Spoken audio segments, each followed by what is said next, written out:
Chapter 19. The Third Attack. Now that this treasure, which had so long been the object of the abbé's meditations, could ensure the future happiness of him whom Ferrier really loved as a son, it had doubled its value in his eyes, and every day he expatiated on the amount, explaining to Dantes all the good which, with 13 or 14 millions of francs, a man could do in these days to his friends, and then Dante's countenance became gloomy, for the oath of vengeance he had taken recurred to his memory, and he reflected how much ill, in these times, a man with 13 or 14 millions could do to his enemies. The abbé did not know the island of Monte Cristo, but Dantes knew it, and had often passed it, situated 25 miles from Pianosa, between Corsica and the island of Elba, and had once touched there. This island had been and still is completely deserted.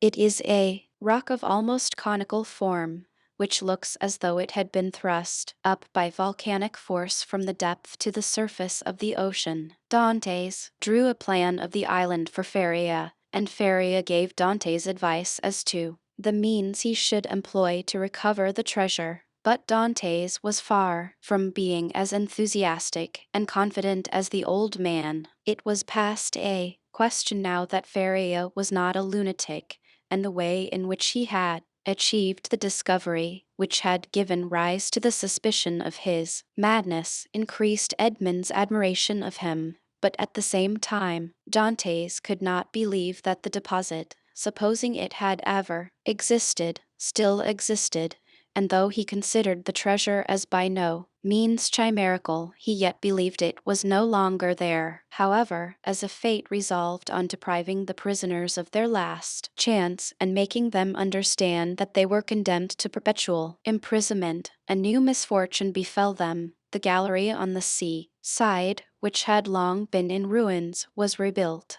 They had repaired it completely, and stopped up with vast masses of stone the hole Dantes had partly filled in. But for this precaution, which, it will be remembered, the abbé had made to Edmund, the misfortune would have been still greater, for their attempt to escape would have been detected, and they would undoubtedly have been separated. Thus a new, a stronger, and more inexorable barrier was interposed to cut off the realization of their hopes. "You see," said the young man, with an air of sorrowful resignation, to Feria, "that God deems it right to take from me any claim to merit for what you call my devotion to you. I have promised to remain forever with you, and now I could not break my promise if I would.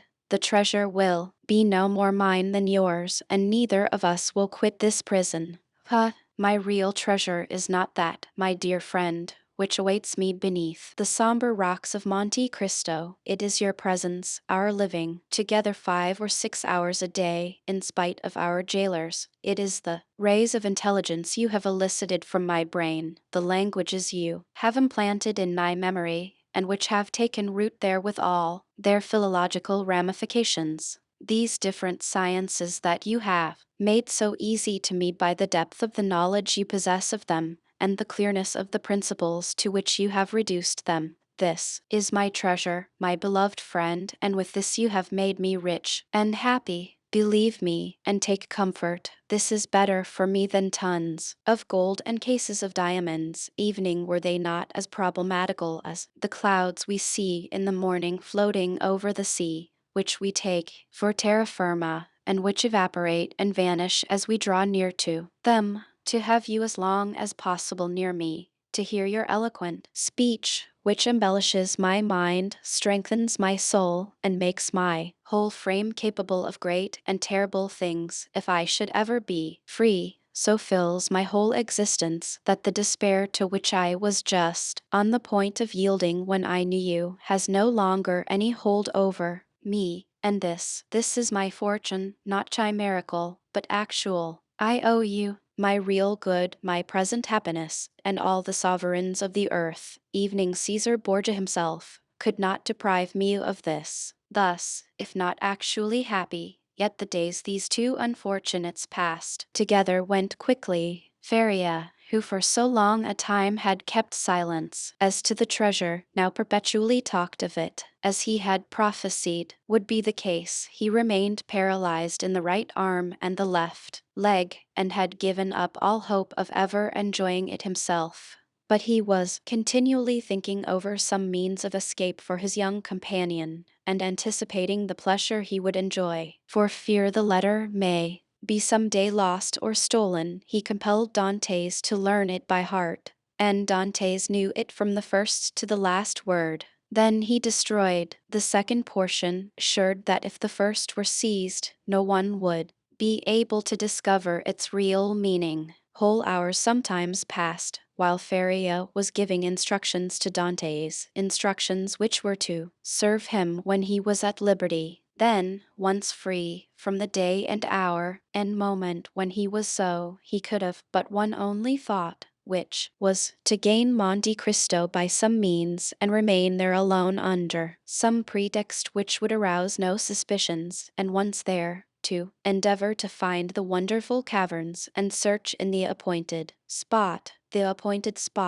it remembered, being the farthest angle in the second opening. In the meanwhile the hours passed, if not rapidly, at least tolerably. Feria, as we have said, without having recovered the use of his hand and foot, had regained all the clearness of his understanding, and had, gradually, besides the moral instructions we have detailed, taught his youthful companion the patient and sublime duty of a prisoner who learns to make something from nothing. They were thus perpetually employed, Feria, that he may not see himself grow old, Dantes, for fear of recalling the almost extinct past which now only floated in his memory like a distant light wandering in the night. So life went on for them as it does for those who are not victims of misfortune and whose activities glide along mechanically and tranquilly beneath the eye of Providence. But beneath this superficial calm there were in the heart of the young man, and perhaps in that of the old man, many repressed desires, many stifled sighs, which found vent when Feria was left alone, and when Edmund returned to his cell. One night Edmund awoke suddenly, believing that he heard someone calling him. He opened his eyes upon utter darkness.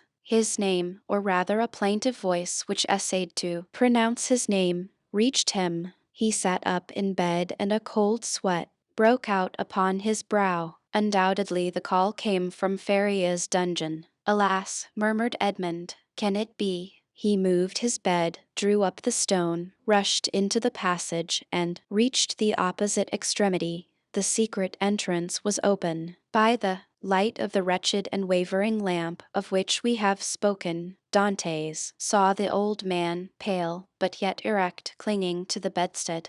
His features were writhing with those horrible symptoms which he already knew, and which had so seriously alarmed him when he saw them for the first time. Alas, my dear friend, said Feria in a resigned tone, you understand, do you not, and I need not attempt to explain to you? Edmund uttered a cry of agony, and, quite out of his senses, rushed towards the door, exclaiming, help, help. Feria had just sufficient strength to restrain him. Silence, he said, or you are lost. We must now only think of you, my dear friend, and so act as to render your captivity supportable or your flight possible. It would require years to do again what I have done here, and the results would be instantly destroyed if our jailers knew we had communicated with each other. Besides, be assured, my dear Edmund, the dungeon I am about to leave will not long remain empty. Some other unfortunate being will soon take my place,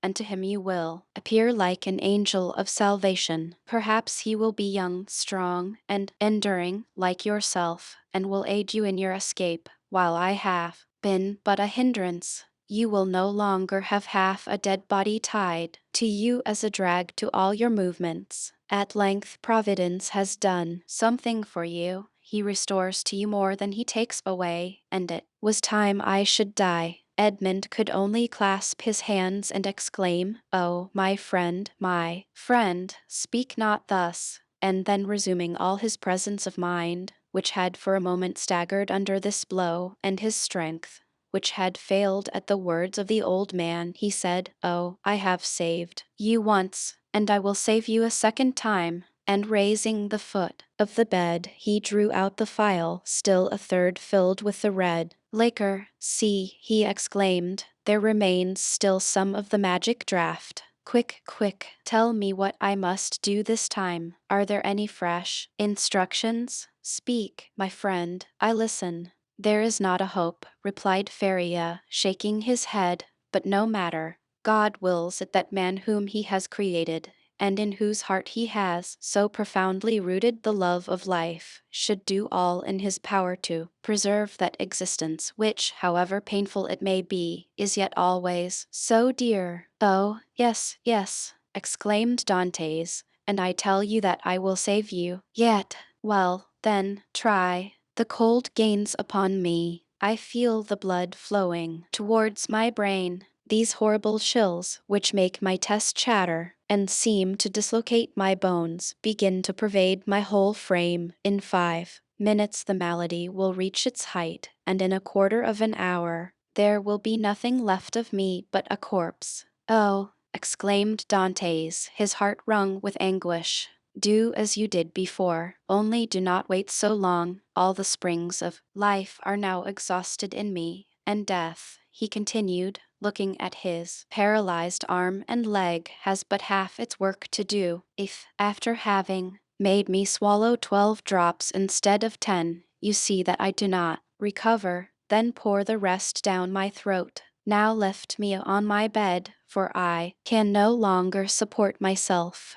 Edmund took the old man in his arms and laid him on the bed. "And now, my dear friend," said Feria, "sole consolation of my wretched existence, you whom heaven gave me somewhat late, but still gave me a priceless gift, and for which I am most grateful, at the moment of separating from you forever, I wish you all the happiness and all the prosperity you so well deserve. My son, I bless you." The young man cast himself on his knees, leaning his head against the old man's bed. "Listen, now, to what I say in this my dying moment. The treasure of the Spadas exists. God grants me the boon of vision unrestricted by time or space. I see it in the depths of the inner cavern. My eyes pierce the inmost recesses of the earth, and are dazzled at the sight of so much riches. If you do escape, remember that the poor abb, whom all the world called mad, was not so. Hasten to Monte Cristo, avail yourself of the fortune, for you have truly suffered long enough." A violent convulsion attacked the old man.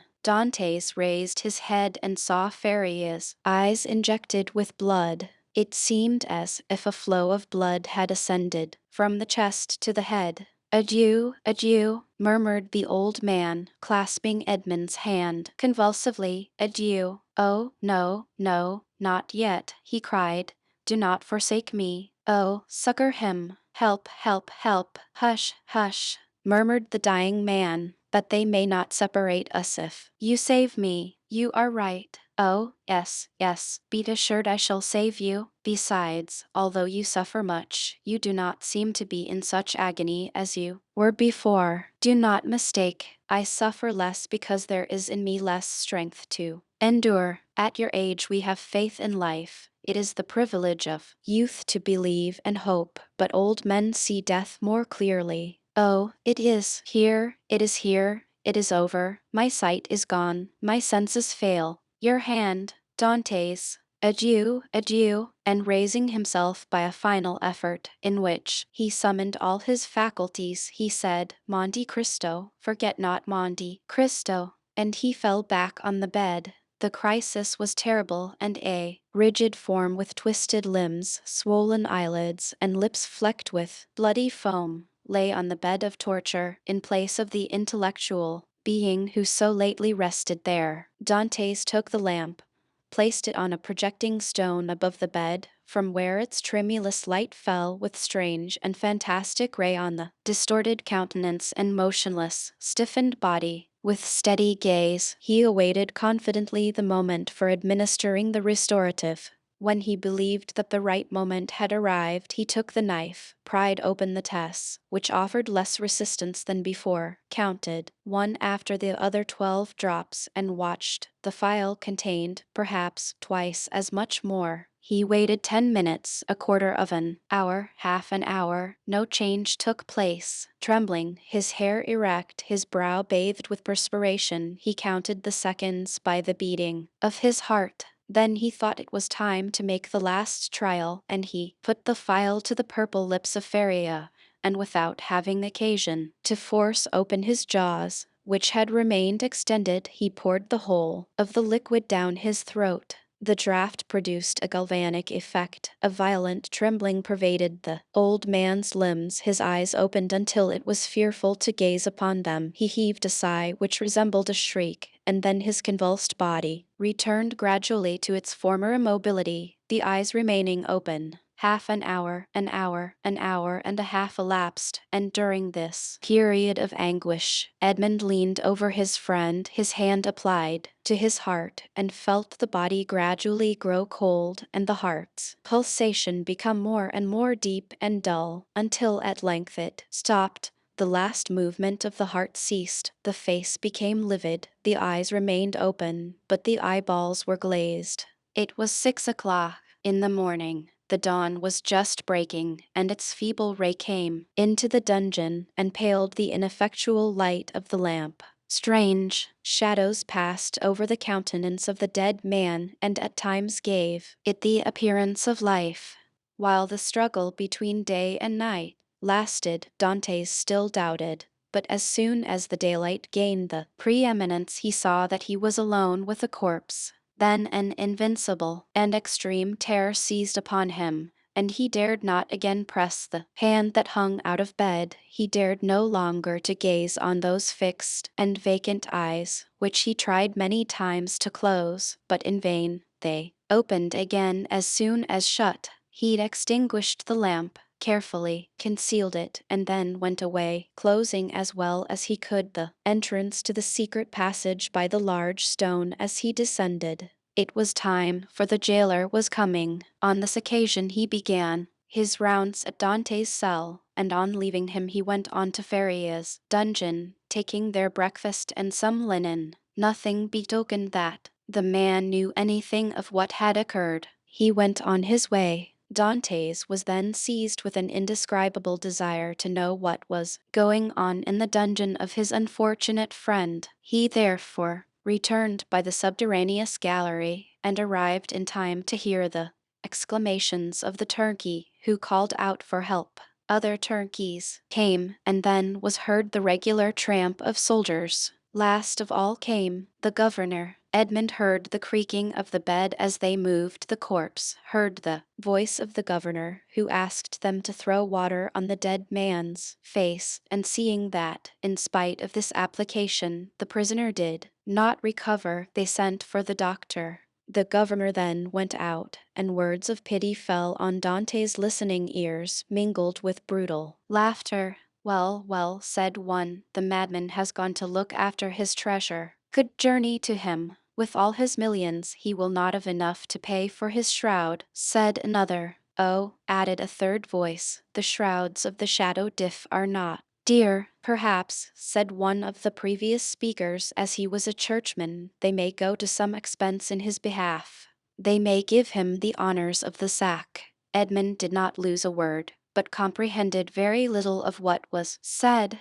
The voices soon ceased, and it seemed to him as if every one had left the cell. Still he dared not to enter, as they may have left some turnkey to watch the dead. He remained, therefore, mute and motionless, hardly venturing to breathe. At the end of an hour, he heard a faint noise, which increased. It was the governor, who returned, followed by the doctor and other attendants. There was a moment's silence. It was evident that the doctor was examining the dead body. The inquiries soon commenced. The doctor analyzed the symptoms of the malady to which the prisoner had succumbed, and declared that he was dead. Questions and answers followed. In a nonchalant manner, that made Dantes indignant, for he felt that all the world should have for the poor abbe a love and respect equal to his own. "I am very sorry for what you tell me," said the governor, replying to the assurance of the doctor that the old man is really dead, for he was a quiet, inoffensive prisoner, happy in his folly, and required no watching. "Ah," added the turnkey, "there was no occasion for watching him. He would have stayed here 50 years, I'll answer for it, without any attempt to escape." "Still," said the governor, "I believe it will be requisite, notwithstanding your certainty, and not that I doubt your science, but in discharge of my official duty, that we should be perfectly assured that the prisoner is dead." There was a moment of complete silence, during which Dantes, still listening, knew that the doctor was examining the corpse a second time. "You may make your mind easy," said the doctor. "He is dead. I will answer for that." "You know, sir," said the governor, persisting, "that we are not content, in such cases as this, with such a simple examination. In spite of all appearances, be so kind, therefore, as to finish your duty by fulfilling the formalities described by law." "Let the irons be heated," said the doctor, "but really it is a useless precaution." This order to heat the irons made Dantes shudder. He heard hasty steps, the creaking of a door, people going and coming, and some minutes afterwards a turnkey entered, saying, "Here is the brazier lighted." There was a moment's silence, and then was heard the crackling of burning flesh, of which the peculiar and nauseous smell penetrated evening behind the wall where Dantes was listening in horror. The perspiration poured forth upon the young man's brow, and he felt as if he should faint. "You see, sir, he is really dead," said the doctor.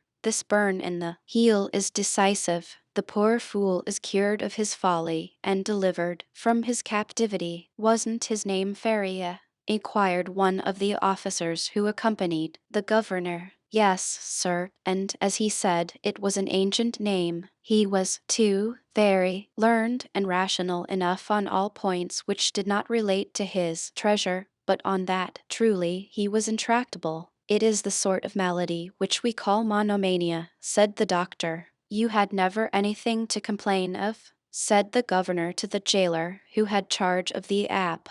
"Never, sir," replied the jailer, "never. On the contrary, he sometimes amused me very much by telling me stories. One day, too, when my wife was ill, he gave me a prescription which cured her." "Oh," said the doctor, "I did not know that I had a rival, but I hope, governor, that you will show him all proper respect." Yes, make your mind easy. He shall be decently interred in the newest sack we can find. Will that satisfy you?" "Must this last formality take place in your presence, sir?" inquired a turkey. "Certainly, but make haste. I cannot stay here all day." Other footsteps, going and coming, were now heard, and a moment afterwards the noise of rustling canvas reached Dante's ears. The bed creaked, and the heavy footfall of a man who lifts a weight sounded on the floor. Then the bed again creaked under the weight deposited upon it. "This evening," said the governor. "Will there be any mass?" asked one of the attendants. "That is impossible," replied the governor.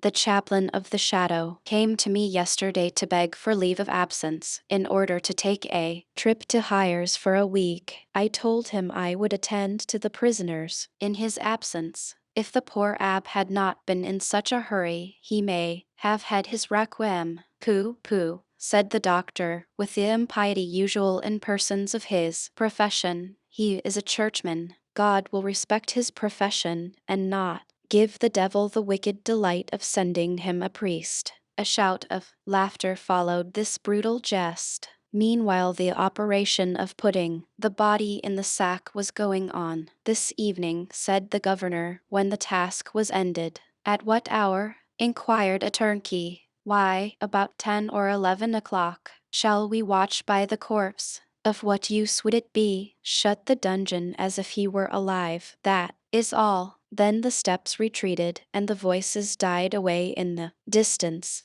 the noise of the door, with its creaking hinges and bolts, ceased, and a silence more somber than that of solitude ensued, the silence of death, which was all-pervasive and struck its icy chill to the very soul of Dante's. Then he raised the flagstone cautiously with his head and looked carefully around the chamber. Chapter 20. The Cemetery of the Shadow Diff. On the bed, at full length and faintly illuminated by the pale light that came from the window, lay a sack of canvas, and under its rude folds was stretched a long and stiffened form. It was Feria's last winding sheet, a winding sheet which, as the turnkey said, cost so little. Everything was in readiness. A barrier had been placed between Dante's and his old friend. No longer could Edmund look into those wide-open eyes, which had seemed to be penetrating the mysteries of death. No longer could he clasp the hand which had done so much to make his existence blessed. Feria, the beneficent and cheerful companion, with whom he was accustomed to live so intimately, no longer breathed. He seated himself on the edge of that terrible bed and fell into melancholy and gloomy reverie. Alone, he was alone again condemned to silence, again face to face with nothingness. Alone, never again to see the face, never again to hear the voice of the only human being who united him to earth. Was not Feria's fate the better, after all, to solve the problem of life at its source, even at the risk of horrible suffering? The idea of suicide, which his friend had driven away and kept away by his cheerful presence, now hovered like a phantom over the abb's dead body. If I could die, he said, I should go where he goes, and should assuredly find him again. But how to die? It is very easy, he went on, with a smile. I will remain here, rush on the first person that opens the door, strangle him, and then they will guillotine me. But excessive grief is like a storm at sea, where the frail bark is tossed from the depths to the top of the wave. Dantes recoiled from the idea of so infamous a death, and passed suddenly from despair to an ardent desire for life and liberty. Die? Oh, no, he exclaimed, not die now, after having lived and suffered so long and so much. Die? Yes, had I died years ago, but now to die would be, truly, to give way to the sarcasm of destiny. No, I want to live. I shall struggle to the very last. I will yet win back the happiness of which I have been deprived. Before I die, I must not forget that I have my executioners to punish, and perhaps, too, who knows, some friends to reward. Yet they will forget me here, and I shall die in my dungeon like Feria. As he said this, he became silent and gazed straight before him like one overwhelmed with a strange and amazing thought. Suddenly he arose, lifted his hand to his brow as if his brain were giddy, paced twice or thrice round the dungeon, and then paused abruptly by the bed. Just God, he muttered, from where comes this thought? Is it from you? Since none but the dead pass freely from this dungeon, let me take the place of the dead, without giving himself time to reconsider his decision, and, truly, that he may not allow his thoughts to be distracted from his desperate resolution, he bent over the appalling shroud, opened it with the knife which Feria had made, drew the corpse from the sack and bore it along the tunnel to his own chamber, laid it on his couch, tied around its head the rag he wore at night around his own, covered it with his counterpane, once again kissed the ice-cold brow, and tried vainly to close the resisting eyes, which glared horribly, turned the head towards the wall, so that the jailer may, when he brought the evening meal, believe that he was asleep, as was his frequent custom, entered the tunnel again, drew the bed against the wall, returned to the other cell, took from the hiding place the needle and thread, flung off his rags, that they may feel only naked flesh beneath the coarse canvas, and getting inside the sack, placed himself in the posture in which the dead body had been laid, and sewed up the mouth of the sack from the inside. he would have been discovered by the beating of his heart, if by any mischance the jailers had entered at that moment. Dantes may have waited until the evening visit was over, but he was afraid that the governor would change his mind and order the dead body to be removed earlier. In that case, his last hope would have been destroyed. Now his plans were fully made, and this is what he intended to do. If while he was being carried out the grave diggers should discover that they were bearing alive instead of a dead body, Dantes did not intend to give them time to recognize him.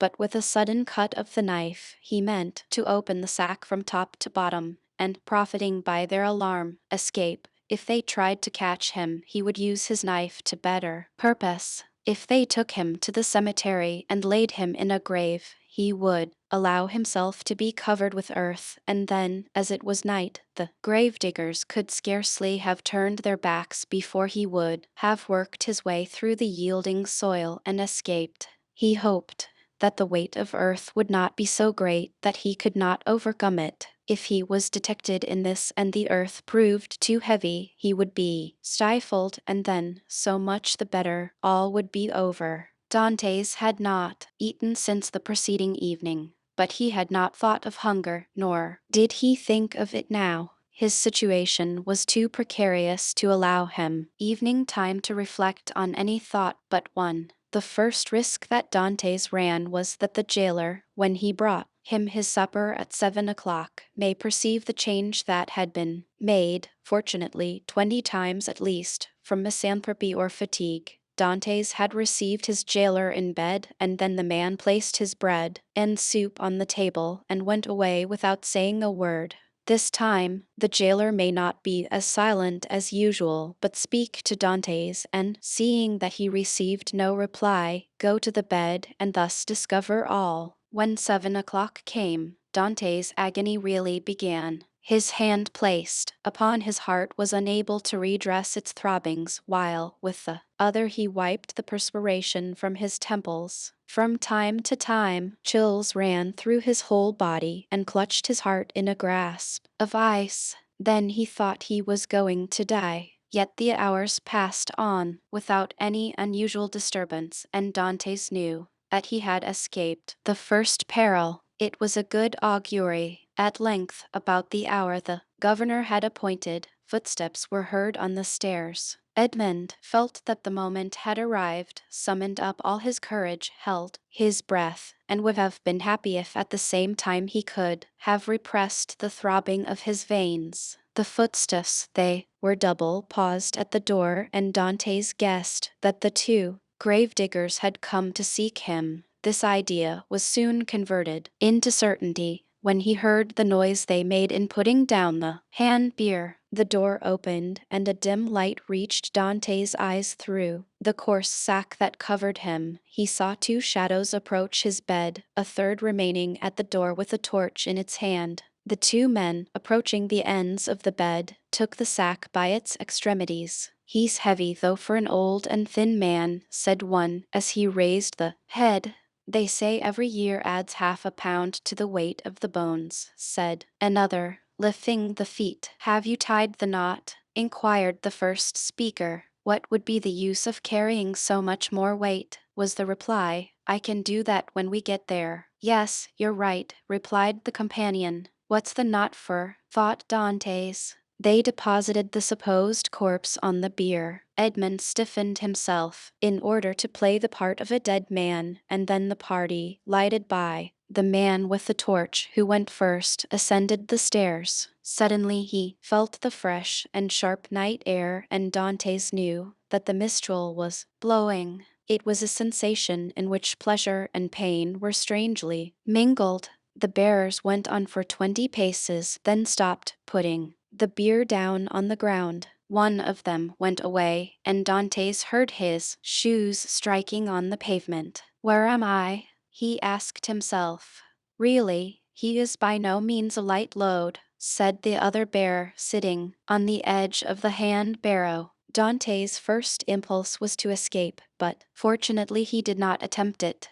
"Give us a light," said the other bearer, "or I shall never find what I am looking for."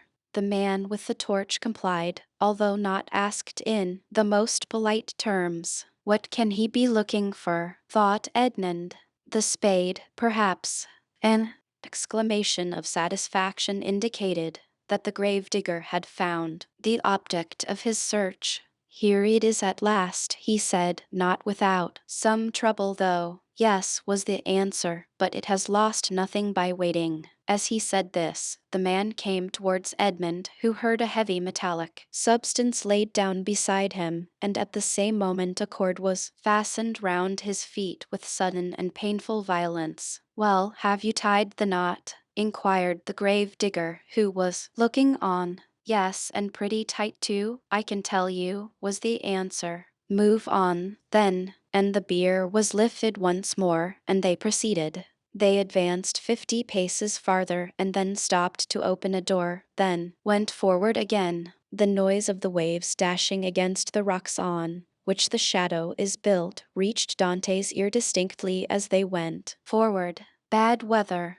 observed one of the bearers. "Not a pleasant night for a dip in the sea." "Why, yes, the ab runs a chance of being wet," said the other, and then there was a burst of brutal laughter. Dantes did not comprehend the jest, but his hair stood erect on his head. "Well, here we are at last," said one of them. "A little farther, a little farther," said the other. "You know very well that the last was stopped on his way, dashed on the rocks, and the governor told us next day that we were careless fellows." They ascended 5 or 6 more steps, and then Dantes felt that they took him, one by the head and the other by the heels, and swung him to and fro. "One," said the grave diggers, "2, 3, and at the same instant Dantes felt himself flung into the air like a wounded bird, falling, with a rapidity that made his blood curdle, although drawn downwards by the heavy weight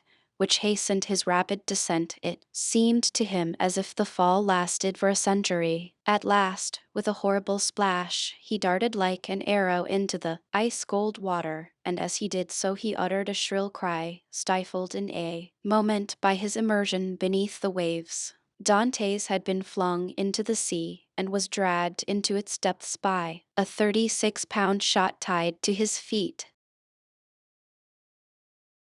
Chapter 21. The Island of Tiburon. Dantes, although stunned and almost suffocated, had sufficient presence of mind to hold his breath, and as his right hand, prepared as he was for every chance, held his knife open, he rapidly ripped up the sack, extricated his arm, and then his body, but in spite of all his efforts to free himself from the shot, he felt it dragging him down still lower. He then bent his body, and by a desperate effort severed the cord that bound his legs at the moment when it seemed as if he were actually strangled. With a mighty leap he rose to the surface of the sea, while the shot dragged down to the depths the sack that had so nearly become his shroud. Dantes waited only to get breath, and then dived, in order to avoid being seen. When he arose a second time, he was 50 paces from where he had first sunk. He saw overhead a black and tempestuous sky, across which the wind was driving clouds that occasionally suffered a twinkling star to appear.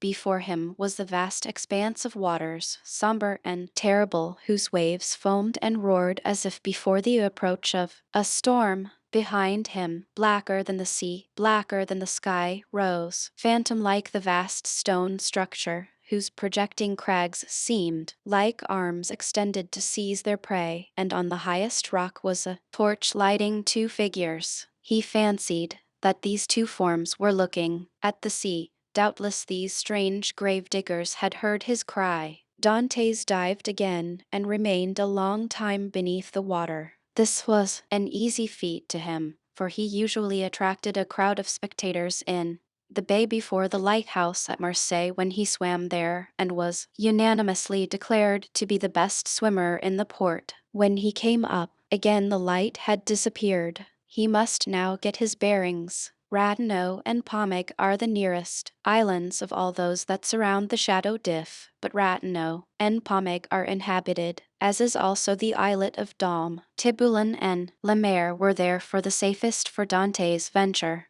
The islands of Tiburon and Le Maire are a league from the Chateau d'If. Dante's, nevertheless, determined to make for them. But how could he find his way in the darkness of the night? At this moment he saw the light of plein air gleaming in front of him like a star. By leaving this light on the right, he kept the island of Tiburon a little on the left. By turning to the left, therefore, he would find it. But, as we have said, it was at least a league from the Chateau d'If to this island. Often, in prison Feria had said to him, when he saw him idle and inactive, Dantes, you must not give way to this listlessness. You will be drowned if you seek to escape, and your strength has not been properly exercised and prepared for exertion. These words rang in Dante's ears, evening, beneath the waves. He hastened to cleave his way through them to see if he had not lost his strength.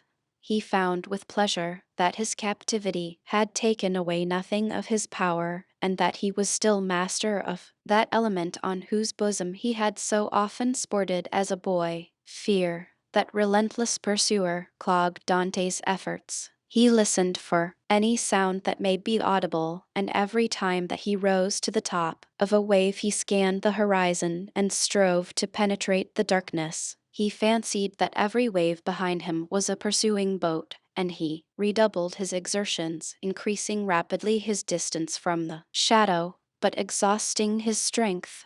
He swam on still, and already the terrible shadow had disappeared in the darkness. He could not see it, but he felt its presence. An hour passed, during which Dantes, excited by the feeling of freedom, continued to cleave the waves. "Let us see," said he. "I have swum above an hour, but as the wind is against me, that has retarded my speed. However, if I am not mistaken, I must be close to Tiburon. But what if I were mistaken?" A shudder passed over him. He sought to tread water in order to rest himself, but the sea was too violent, and he felt that he could not make use of this means of recuperation. "Well," said he, "I will swim on until I am worn out, or the cramp seizes me, and then I shall sink." And he struck out with the energy of despair. Suddenly the sky seemed to him to become still darker and more dense, and heavy clouds seemed to sweep down towards him. At the same time he felt a sharp pain in his knee. He fancied for a moment that he had been shot, and listened for the report, but he heard nothing. Then he put out his hand and encountered an obstacle, and with another stroke knew that he had gained the shore. Before him rose a grotesque mass of rocks that resembled nothing so much as a vast fire petrified at the moment of its most fervent combustion. It was the island of Tiburon. Dantes rose, advanced a few steps, and, with a fervent prayer of gratitude, stretched himself on the granite, which seemed to him softer than down. Then, in spite of the wind and rain, he fell into the deep, sweet sleep of utter exhaustion. At the expiration of an hour Edmund was awakened by the roar of thunder. The tempest was let loose, and beating the atmosphere with its mighty wings. From time to time a flash of lightning stretched across the heavens like a fiery serpent, lighting up the clouds that rolled on in vast chaotic waves. Dantes had not been deceived. He had reached the first of the two islands, which was in fact Tiburon. He knew that it was barren and without shelter, but when the sea became more calm, he resolved to plunge into its waves again and swim to Le Maire, equally arid, but larger and consequently better adapted for concealment. An overhanging rock offered him a temporary shelter, and scarcely had he availed himself of it when the tempest burst forth in all its fury. Edmund felt the trembling of the rock beneath which he lay. The waves, dashing themselves against it, wetted him with their spray. He was safely sheltered, and yet he felt dizzy in the amid of the warring of the elements and the dazzling brightness of the lightning. It seemed to him that the island trembled to its base, and that it would, like a vessel at anchor, break moorings and bear him off into the center of the storm. He then recollected that he had not eaten or drunk for 24 hours. He extended his hands and drank greedily of the rainwater that had lodged in a hollow of the rock. As he rose, a flash of lightning that seemed to rive the remotest heights of heaven illumined the darkness. By its light, between the island of La Mer and Cape Grisel, a quarter of a league distant, Dante saw a fishing boat driven rapidly like a spectre before the power of winds and waves. A second after, he saw it again, approaching with frightful rapidity. Dantes cried at the top of his voice to warn them of their danger, but they saw it themselves. Another flash showed him four men clinging to the shattered mast and the rigging, while a fifth clung to the broken rudder. The men he beheld saw him undoubtedly, for their cries were carried to his ears by the wind. Above the splintered mast a sail rent to tatters was waving. Suddenly the ropes that still held it gave way, and it disappeared in the darkness of the night like a vast sea-bird. At the same moment a violent crash was heard and cries of distress. Dantes, from his rocky perch, saw the shattered vessel, and among the fragments, the floating forms of the hapless sailors. Then all was dark again. Dantes ran down the rocks at the risk of being himself dashed to pieces. He listened, he groped about, but he heard and saw nothing. The cries had ceased, and the tempest continued to rage. By degrees the wind abated, vast gray clouds rolled towards the west, and the blue firmament appeared studded with bright stars. Soon a red streak became visible in the horizon. The waves whitened, a light played over them and gilded their foaming crests with gold. It was day. Dante stood mute and motionless before this majestic spectacle, as if he now beheld it for the first time, and truly since his captivity in the shadow if he had forgotten that such scenes were ever to be witnessed. He turned towards the fortress and looked at both sea and land. The gloomy building rose from the bosom of the ocean with imposing majesty and seemed to dominate the scene. It was about 5 o'clock. The sea continued to get calmer. In 2 or 3 hours, thought Dantes, the turnkey will enter my chamber, find the body of my poor friend, recognize it, seek for me in vain, and give the alarm. Then the tunnel will be discovered. The men who cast me into the sea and who must have heard the cry I uttered will be questioned. Then boats filled with armed soldiers will pursue the wretched fugitive. The cannon will warn every one to refuse shelter to a man wandering about naked and famished. The police of Marseille will be on the alert by land, whilst the governor pursues me by sea. I am cold, I am hungry. I have lost even the knife that saved me. Oh my God, I have suffered enough surely. Have pity on me, and do for me what I am unable to do for myself. As Dantes, his eyes turned in the direction of the shadow Diff uttered this prayer, he saw off the farther point of the island of Pomeg a small vessel with lateen sail skimming the sea like a gull in search of prey, and with his sailor's eye he knew it to be a Genos tartan. She was coming out of Marseille harbor and was standing out to sea, rapidly, her sharp prow cleaving through the waves. "Oh," cried Edmund, "to think that in half an hour I could join her! Did I not fear being questioned, detected, and conveyed back to Marseille? What can I do? What story can I invent? Under pretext of trading along the coast, these men, who are in reality smugglers, will prefer selling me to doing a good action. I must wait, but I cannot. I am starving. In a few hours, my strength will be utterly exhausted. Besides, perhaps I have not been missed at the fortress. I can pass as one of the sailors wrecked last night. My story will be accepted, for there is no one left to contradict me." As he spoke, Dantes looked toward the spot where the fishing vessel had been wrecked and started. The red cap of one of the sailors hung to a point of the rock, and some timbers that had formed part of the vessel's keel floated at the foot of the crag. In an instant Dante's plan was formed. He swam to the cap, placed it on his head, seized one of the timbers, and struck out so as to cut across the course the vessel was taking. I am saved, murmured he, and this conviction restored his strength.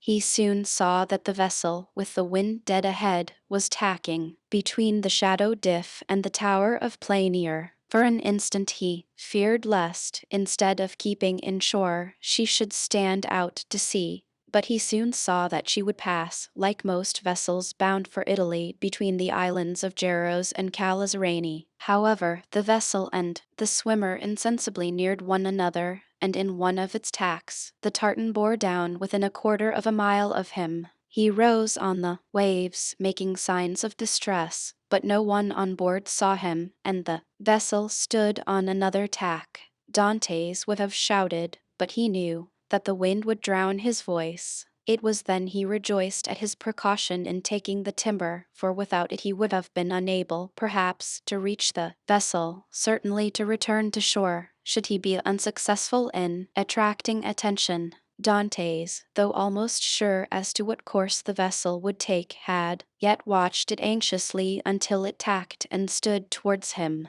Then he advanced, but before they could meet, the vessel again changed her course.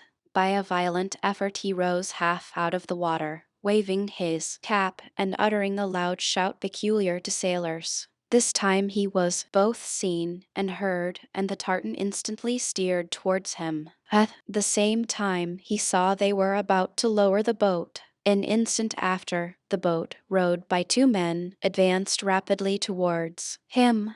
Dantes let go of the timber, which he now thought to be useless, and swam vigorously to meet them. But he had reckoned too much upon his strength, and then he realized how serviceable the timber had been to him. His arms became stiff, his legs lost their flexibility, and he was almost breathless. He shouted again. The two sailors redoubled their efforts, and one of them cried in Italian, "Courage!" The word reached his ear as a wave, which he no longer had the strength to surmount, passed over his head. He rose again to the surface, struggled with the last desperate effort of a drowning man, uttered a third cry, and felt himself sinking, as if the fatal cannon shot were again tied to his feet. The water passed over his head, and the sky turned gray. A convulsive movement again brought him to the surface. He felt himself seized by the hair. Then he saw and heard nothing. He had fainted.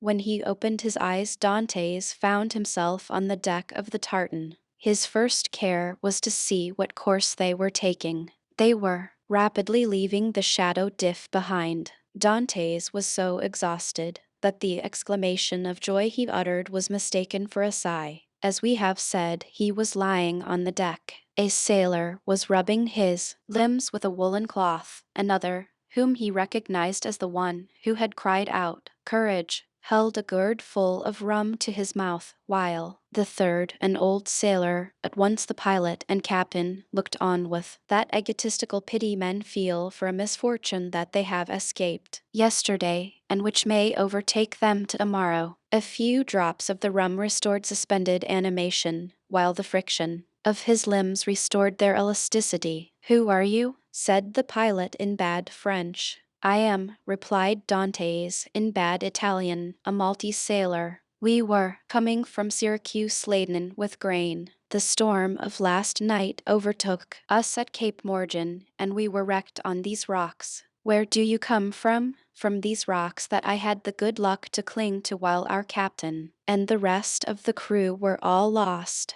I saw your vessel, and fearful of being left to perish on the desolate island, I swam off on a piece of wreckage to try and intercept your course. You have saved my life, and I thank you," continued Dantes. "I was lost when one of your sailors caught hold of my hair." "It was I," said a sailor of a frank and manly appearance, "and it was time, for you were sinking." "Yes," returned Dantes, holding out his hand, "I thank you again." "I almost hesitated, though," replied the sailor. "You looked more like a brigand than an honest man, with your beard 6 inches and your hair a foot long." Dantes recollected that his hair and beard had not been cut all the time he was at the Shadow Diff. "Yes," said he, I made a vow to Our Lady of the Grotto not to cut my hair or beard for 10 years if I were saved in a moment of danger. But today the vow expires.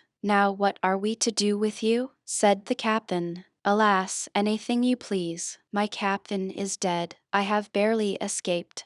But I am a good sailor. Leave me at the first port you make. I shall be sure to find employment. Do you know the Mediterranean? I have sailed over it since my childhood. You know the best harbors? There are few ports that I could not enter or leave with a bandage over. Might I say, Captain, said the sailor who had cried, courage, to Dantes, if what he says is true, what hinders his staying with us? If he says true, said the captain doubtingly, but in his present condition he will promise anything, and take his chance of keeping it. Afterwards, I will do more than I promise, said Dantes. We shall see, returned the other, smiling. Where are you going? Asked Dantes. To Leghorn. Then why, instead of tacking so frequently, do you not sail near the wind? Because we should run straight onto the island of Rion. You shall pass it by 20 fathoms. Take the helm, and let us see what you know. The young man took the helm, felt to see if the vessel answered the rudder promptly, and, seeing that, without being a first-rate sailor, she yet was tolerably obedient to the sheets, said he. The 4 seamen who composed the crew obeyed,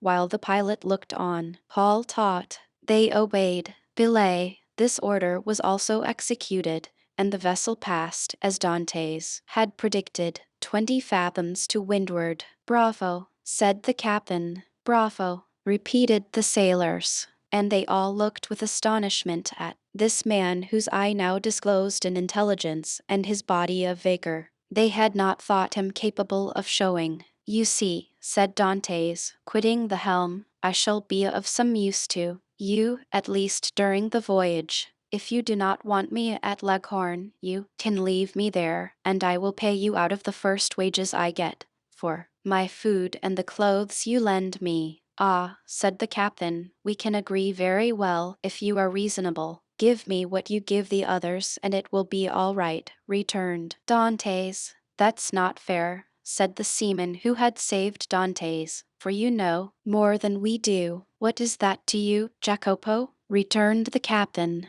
Every one is free to ask what he pleases. That's true, replied Jacopo. I only make a remark. Well, you would do much better to find him a jacket and a pair of trousers if you have them. No, said Jacopo, but I have a shirt and a pair of trousers. That is all I want, interrupted Dantes. Jacopo dived into the hold and soon returned with what Edmund wanted.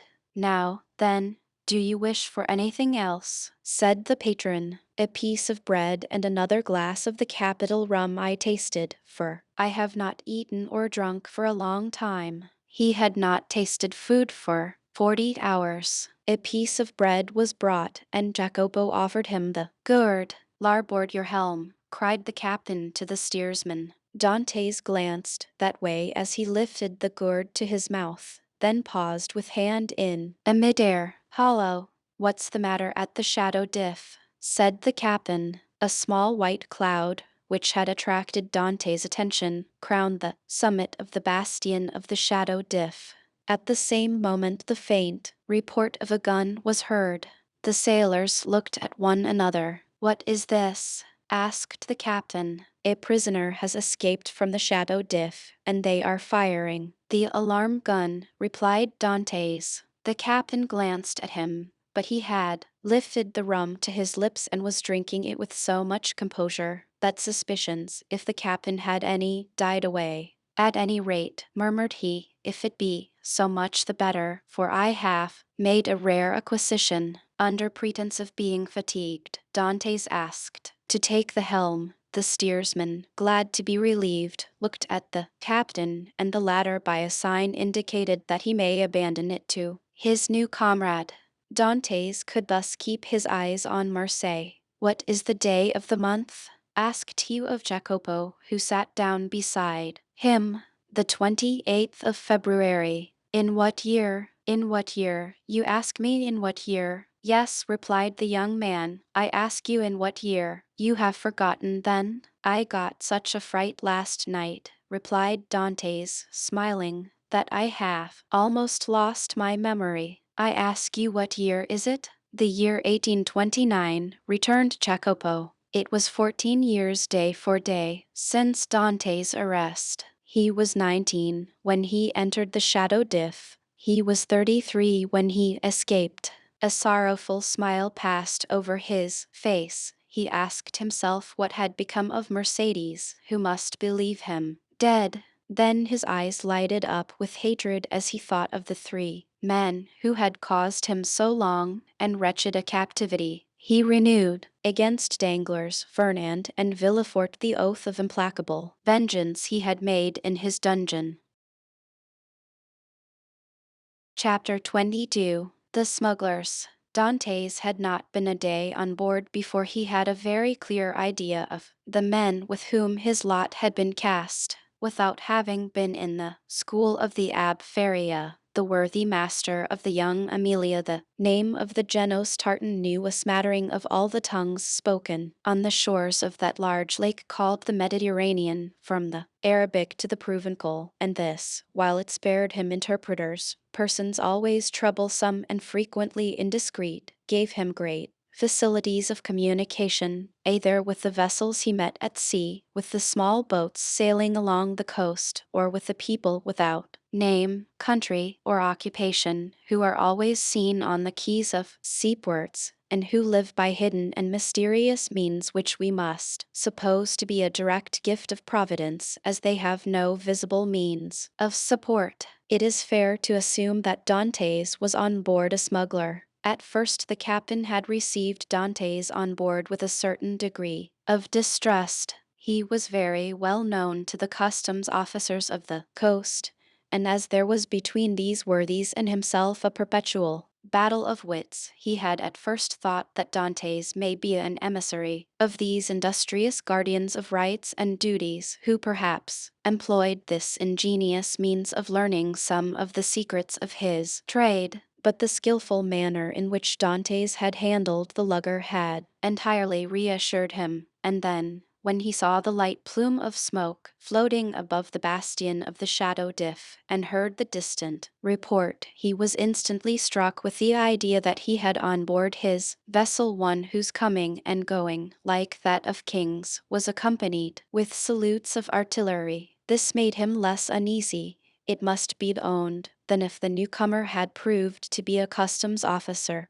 But this supposition also disappeared like the first, when he beheld the perfect tranquillity of his recruit. Edmund thus had the advantage of knowing what the owner was without the owner knowing who he was, and however the old sailor and his crew tried to pump him, they extracted nothing more from him. He gave accurate descriptions of Naples and Malta, which he knew as well as Marseille, and held stoutly to his first story. Thus the Genos, subtle as he was duped by Edmund, in whose favor his mild demeanor, his nautical skill, and his admirable dissimulation pleaded. Moreover, it is possible that the Genos was one of those shrewd persons who know nothing but what they should know, and believe nothing but what they should believe. In this state of mutual understanding, they reached Leghorn. Here, Edmund was to undergo another trial. He was to find out whether he could recognize himself, as he had not seen his own face for 14 years. He had preserved a tolerably good remembrance of what the youth had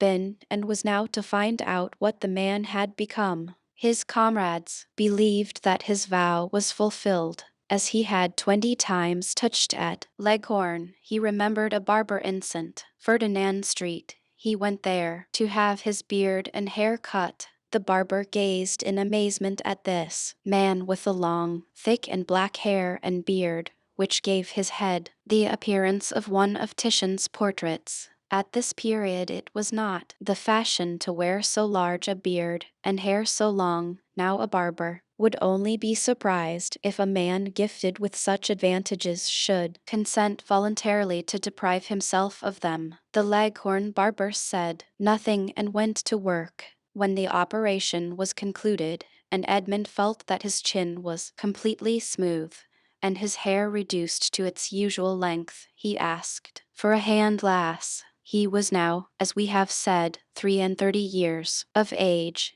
and his 14 years' imprisonment had produced a great transformation in his appearance. Dantes had entered the shadow diff with the round, open, smiling face of a young and happy man with whom the early paths of life have been smooth, and who anticipates a future corresponding with his past. This was now all changed. The oval face was lengthened, his smiling mouth had assumed the firm and marked lines which betoken resolution, his eyebrows were arched beneath a brow furrowed with thought, his eyes were full of melancholy, and from their depths occasionally sparkled gloomy fires of misanthropy and hatred. His complexion, so long kept from the sun, had now that pale color which produces when the features are encircled with black hair, the aristocratic beauty of the man of the north. The profound learning he had acquired had besides diffused over his features a refined, intellectual expression, and he had also acquired, being naturally of a goodly stature, that vigor which a frame possesses which has so long concentrated all its force within itself. To the elegance of a nervous and slight form had succeeded the solidity of a rounded and muscular figure. As to his voice, prayers, sobs, and imprecations had changed it so that at times it was of a singularly penetrating sweetness, and at others rough and almost hoarse. Moreover, from being so long in twilight or darkness, his eyes had acquired the faculty of distinguishing objects in the night, common to the hyena and the wolf. Edmund smiled when he beheld himself. It was impossible that his best friend, if truly he had any friend left, could recognize him. He could not recognize himself. The master of the young Amelia, who was very desirous of retaining amongst his crew a man of Edmund's value, had offered to advance him funds out of his future profits, which Edmund had accepted. His next care on leaving the barber's who had achieved his first metamorphosis was to enter a shop and buy a complete sailor's suit, a garb, as we all know, very simple, and consisting of white trousers, a striped shirt, and a cap. It was in this costume, and bringing back to Jacopo the shirt and trousers he had lent him, that Edmund reappeared before the captain of the lugger, who had made him tell his story over and over again before he could believe him or recognize in the neat and trim sailor the man with thick and matted beard, hair tangled with seaweed, and body soaking in sea brine, whom he had picked up naked and nearly drowned. Attracted by his prepossessing appearance, he renewed his offers of an engagement to Dantes, but Dantes, who had his own projects, would not agree for a longer time than 3 months. The young Amelia had a very active crew, very obedient to their captain, who lost as little time as possible. He had scarcely been a week at Leghorn before the hold of his vessel was filled with printed muslins, contraband cottons, English powder, and tobacco on which the excise had forgotten to put its mark. The master was to get all this out of Leghorn, free of duties, and land it on the shores of Corsica, where certain speculators undertook to forward the cargo to France. They sailed. Edmund was again cleaving the azure sea, which had been the first horizon of his youth, and which he had so often dreamed of in prison. He left Gorgon on his right and La Pianosa on his left, and went towards the country of Paoli and Napoleon. The next morning, going on deck, as he always did at an early hour, the patron found Dantes leaning against the bulwarks, gazing with intense earnestness at a pile of granite rocks, which the rising sun tinged with rosy light. It was the island of Monte Cristo. The young Amelia left it 3/4 of a league to the larboard, and kept on for Corsica. Dantes thought, as they passed so closely to the island whose name was so interesting to him, that he had only to leap into the sea and in half an hour be at the promised land. But then what could he do without instruments to discover his treasure, without arms to defend himself? Besides, what would the sailors say? What would the patron think? He must wait Fortunately, Dantes had learned how to wait. He had waited 14 years for his liberty, and now he was free. He could wait at least 6 months or a year for wealth. Would he not have accepted liberty without riches if it had been offered to him? Besides, were not those riches chimerical, offspring of the brain of the poor Abbe Faria? Had they not died with him? It is true, the letter of the Cardinal Spada was singularly circumstantial, and Dantes repeated it to himself, from one end to the other, for he had not forgotten a word. Evening came, and Edmund saw the island tinged with the shades of twilight, and then disappear in the darkness from all eyes but his own, for he, with vision accustomed to the gloom of a prison, continued to behold it last of all, for he remained alone upon deck. The next morn broke off the coast of Illyria. All day they coasted, and in the evening saw fires lighted on land. The position of these was no doubt a signal for landing, for a ship's lantern was hung up at the masthead instead of the streamer, and they came to within a gunshot of the shore. Dantes noticed that the captain of the young Amelia had, as he neared the land, mounted 2 small culverins, which, without making much noise, can throw a 4-ounce ball 1,000 paces or so. But on this occasion the precaution was superfluous, and everything proceeded with the utmost smoothness and politeness. 4 shallops came off with very little noise alongside the lugger, which, no doubt, in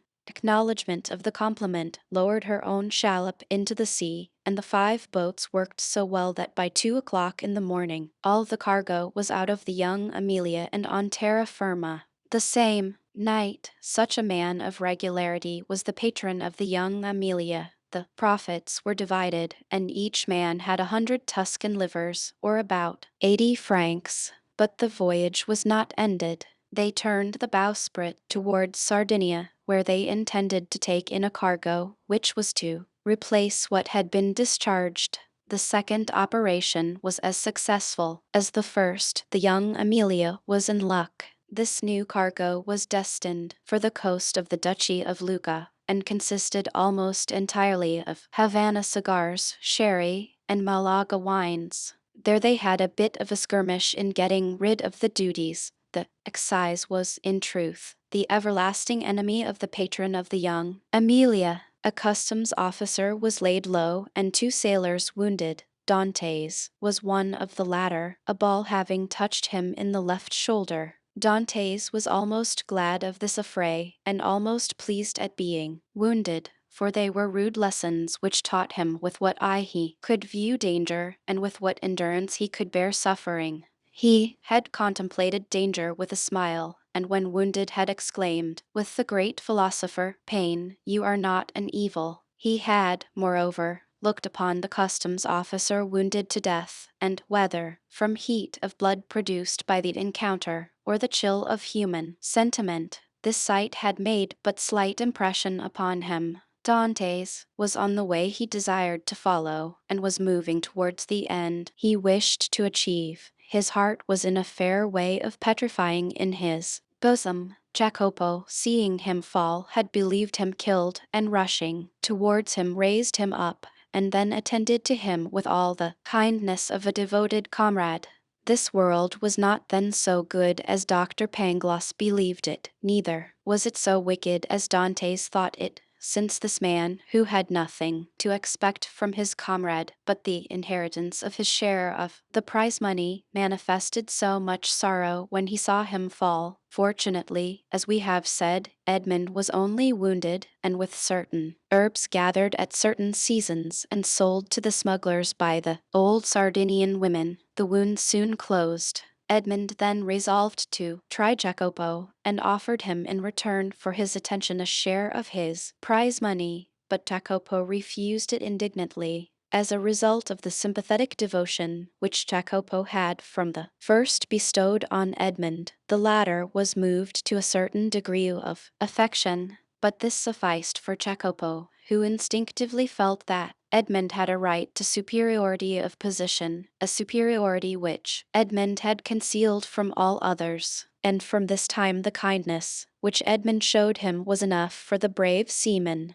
Then in the long days on board ship, when the vessel, gliding on with security over the azure sea, required no care but the hand of the helmsman, thanks to the favorable winds that swelled her sails, Edmund, with a chart in his hand, became the instructor of Jacopo, as the poor Ab Faria had been his tutor. He pointed out to him the bearings of the coast, explained to him the variations of the compass, and taught him to read in that vast book opened over our heads which they call heaven, and where God writes in azure with letters of diamonds. And when Jacopo inquired of him, "What is the use of teaching all these things to a poor sailor like me?" Edmund replied, "Who knows? You may one day be the captain of a vessel. Your fellow countryman, Bonaparte, became emperor." We had forgotten to say that Jacopo was a Corsican. 2 months and a half elapsed in these trips, and Edmund had become as skillful a coaster as he had been a hardy seaman. He had formed an acquaintance with all the smugglers on the coast, and learned all the Masonic signs by which these half-pirates recognize each other. He had passed and repassed his island of Monte Cristo 20 times, but not once had he found an opportunity of landing there. He then formed a resolution.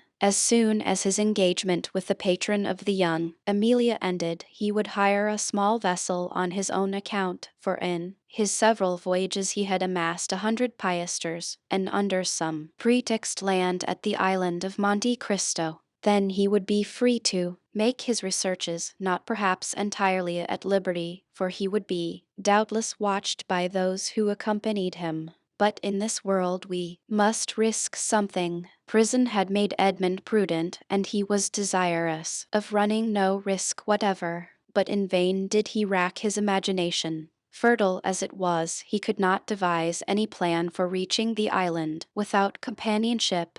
Dantes was tossed about on these doubts and wishes when the patron, who had great confidence in him, and was very desirous of retaining him in his service, took him by the arm one evening and led him to a tavern on the Via del Oglio, where the leading smugglers of Leghorn used to congregate and discuss affairs connected with their trade. Already Dantes had visited this maritime bourse 2 or 3 times, and seeing all these hardy free traders, who supplied the whole coast for nearly 200 leagues in extent, he had asked himself what power may not that man attain who should give the impulse of his will to all these contrary and diverging minds. This time it was a great matter that was under discussion, connected with a vessel laden with Turkey carpets, stuffs of the Levant, and cashmeres. It was necessary to find some neutral ground on which an exchange could be made, and then to try and land these goods on the coast of France. If the venture was successful, the profit would be enormous. There would be a gain of 50 or 60 piasters each for the crew. The patron of the young Amelia proposed as a place of landing the island of Monte Cristo, which being completely deserted, and having neither soldiers nor revenue officers, seemed to have been placed in the amid of the ocean since the time of the heathen Olympus by Mercury, the god of merchants and robbers, classes of mankind which we in modern times have separated if not made distinct, but which antiquity appears to have included in the same category. At the mention of Monte Cristo, Dantes started with joy. He rose to conceal his emotion and took a turn around the smoky tavern, where all the languages of the known world were jumbled in a lingua franca. When he again joined the 2 persons who had been discussing the matter, it had been decided that they should touch at Monte Cristo and set out on the following night. Edmund, being consulted, was of opinion that the island afforded every possible security, and that great enterprises to be well done should be done quickly.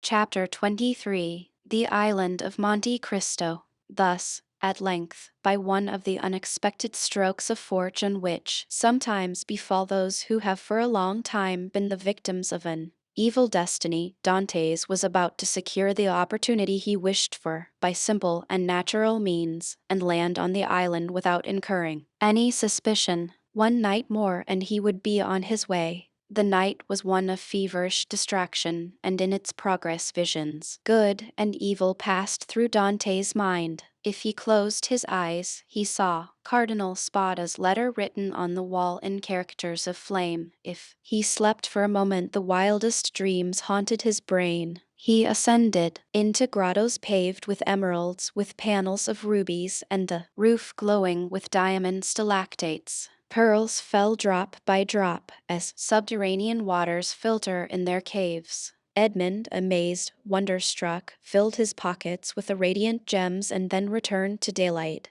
when he discovered that his prizes had all changed into common pebbles. He then endeavored to re-enter the marvelous grottos, but they had suddenly receded, and now the path became a labyrinth, and then the entrance vanished, and in vain did he tax his memory for the magic and mysterious word which opened the splendid caverns of Ali Baba to the Arabian fisherman. All was useless. The treasure disappeared and had again reverted to the genii from whom for a moment he had hoped to carry it off. The day came at length, and was almost as feverish as the night had been, but it brought reason to the aid of imagination, and Dante's was then enabled to arrange a plan which had hitherto been vague and unsettled in his brain. Night came, and with it the preparation for departure, and these preparations served to conceal Dante's agitation. He had by degrees assumed such authority over his companions that he was almost like a commander on board,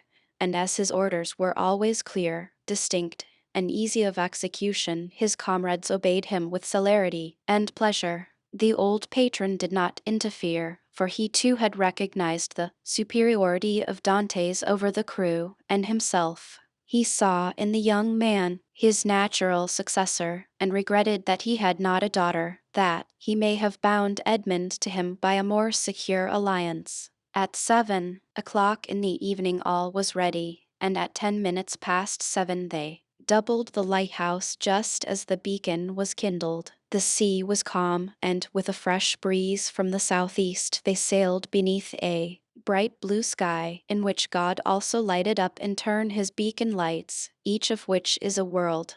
Dantes told them that all hands may turn in, and he would take the helm. When the Maltese, for so they called, Dantes had said this, it was sufficient, and all went to their bunks contentedly. This frequently happened. Dantes, cast from solitude into the world, frequently experienced an imperious desire for solitude. And what solitude is more complete or more poetical than that of a ship floating in isolation on the sea during the obscurity of the night, in the silence of immensity, and under the eye of heaven? Now this solitude was peopled with his thoughts, the night lighted up by his illusions, and the silence animated by his anticipations. When the patron awoke, the vessel was hurrying on with every sail set, and every sail full with the breeze. They were making nearly 10 knots an hour. The island of Monte Cristo loomed large in the horizon. Edmund resigned the lugger to the master's care, and went and lay down in his hammock. But, in spite of a sleepless night, he could not close his eyes for a moment. 2 hours afterwards he came on deck, as the boat was about to double the island of Elba. They were just abreast of Messina, and beyond the flat but verdant island of La Pianosa. The peak of Monte Cristo, reddened by the burning sun, was seen against the azure sky. Dantes ordered the helmsman to put down his helm, in order to leave La Pianosa to starboard, as he knew that he should shorten his course by 2 or 3 knots. About 5 o'clock in the evening the island was distinct, and everything on it was plainly perceptible, owing to that clearness of the atmosphere peculiar to the light which the rays of the sun cast at its setting. Edmund gazed very earnestly at the mass of rocks which gave out all the variety of twilight colors, from the brightest pink to the deepest blue, and from time to time his cheeks flushed, his brow darkened, and a mist passed over his eyes. Never did a gamester, whose whole fortune is staked on one cast of the die, experience the anguish which Edmund felt in his paroxysms of hope. Night came, and at 10 o'clock they anchored. The young Amelia was first at the rendezvous. In spite of his usual command over himself, Dantes could not restrain his impetuosity. He was the first to jump on shore, and had he dared, he would, like Lucius Brutus, have kissed his mother earth. It was dark, but at 11 o'clock the moon rose in the mid of the ocean, whose every wave she silvered, and then, ascending high, played in floods of pale light on the rocky hills of the second Pelion. The island was familiar to the crew of the young Amelia. It was one of her regular haunts. As to Dantes, he had passed it on his voyage to and from the Levant, but never touched at it. He questioned Jacopo. "Where shall we pass the night?" he inquired. "Why, on board the tartan," replied the sailor. "Should we not do better in the grottos?" "What grottos?" "Why, the grottos, caves of the island." "I do not know of any grottos," replied Jacopo. The cold sweat sprang forth on Dante's brow. "What, are there no grottos at Monte Cristo?" he asked. "None." For a moment Dantes was speechless. Then he remembered that these caves may have been filled up by some accident or evening stopped up, for the sake of greater security, by Cardinal Spada. The point was, then, to discover the hidden entrance. It was useless to search at night, and Dantes therefore delayed all investigation until the morning. Besides, a signal made half a league out at sea, and to which the young Amelia replied by a similar signal, indicated that the moment for business had come. The boat that now arrived, assured by the answering signal that all was well, soon came in sight, white and silent as a phantom, and cast anchor within a cable's length of shore. Then the landing began. Dantes reflected, as he worked, on the shout of joy which, with a single word, he could evoke from all these men, if he gave utterance to the one unchanging thought that pervaded his heart. But, far from disclosing this precious secret, he almost feared that he had already said too much, and by his restlessness and continual questions, his minute observations and evident preoccupation aroused suspicions. Fortunately, as regarded this circumstance at least, his painful past gave to his countenance an indelible sadness, and the glimmerings of gaiety seen beneath this cloud were truly but transitory. No one had the slightest suspicion, and when next day, taking a fowling piece, powder, and shot, Dantes declared his intention to go and kill some of the wild goats that were seen springing from rock to rock, his wish was construed into a love of sport or a desire for solitude. However, Jacopo insisted on following him, and Dantes did not oppose this, fearing if he did so that he may incur distrust. Scarcely, however, had they gone a quarter of a league when, having killed a kid, he begged Jacopo to take it to his comrades and request them to cook, ate, and when ready to let him know by firing a gun. This, and some dried fruits and a flask of Montepulciano, was the bill of fare. Dantes went on, looking from time to time behind and around about him. Having reached the summit of a rock, he saw, 1,000 feet beneath him, his companions, whom Jacopo had rejoined, and who were all busy preparing the repast which Edmund's skill as a marksman had augmented with a capital dish. Edmund looked at them for a moment with the sad and gentle smile of a man superior to his fellows. "In 2 hours' time," said he, "these persons will depart richer by 50 piasters each, to go and risk their lives again by endeavoring to gain 50 more. Then they will return with a fortune of 600 francs, and waste this treasure in some city with the pride of sultans and the insolence of nabobs. At this moment hope makes me despise their riches, which seem to me contemptible, yet perhaps tomorrow deception will so act on me that I shall, on compulsion, consider such a contemptible possession as the utmost happiness." "Oh, no," exclaimed Edmund, "that will not be. The wise, unerring Faria could not be mistaken in this one thing. Besides, it were better to die than to continue to lead this low and wretched life." Thus Dantes, who but 3 months before had no desire but liberty, had now not liberty enough, and panted for wealth. The cause was not in Dante's, but in Providence, who, while limiting the power of man, has filled him with boundless desires. Meanwhile, by a cleft between two walls of rock, following a path worn by a torrent, and which, in all human probability, human foot had never before trod, Dantes approached the spot where he supposed the grottos must have existed.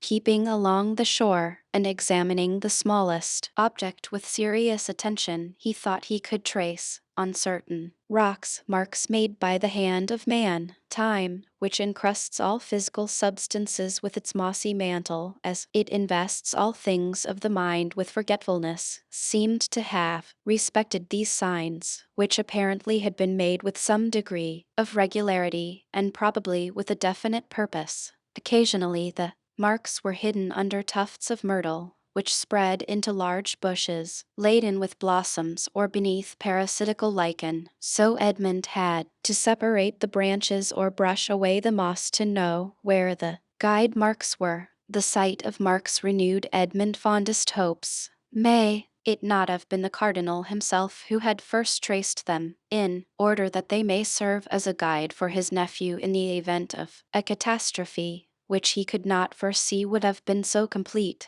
This solitary place was precisely suited to the requirements of a man desirous of burying treasure. Only, may not these betraying marks have attracted other eyes than those for whom they were made? And had the dark and wondrous island truly faithfully guarded its precious secret? It seemed, however, to Edmund, who was hidden from his comrades by the inequalities of the ground, that at 60 paces from the harbor the marks ceased, nor did they terminate at any grotto. A large round rock, placed solidly on its base, was the only spot to which they seemed to lead. Edmund concluded that perhaps instead of having reached the end of the route he had only explored its beginning, and he therefore turned round and retraced his steps.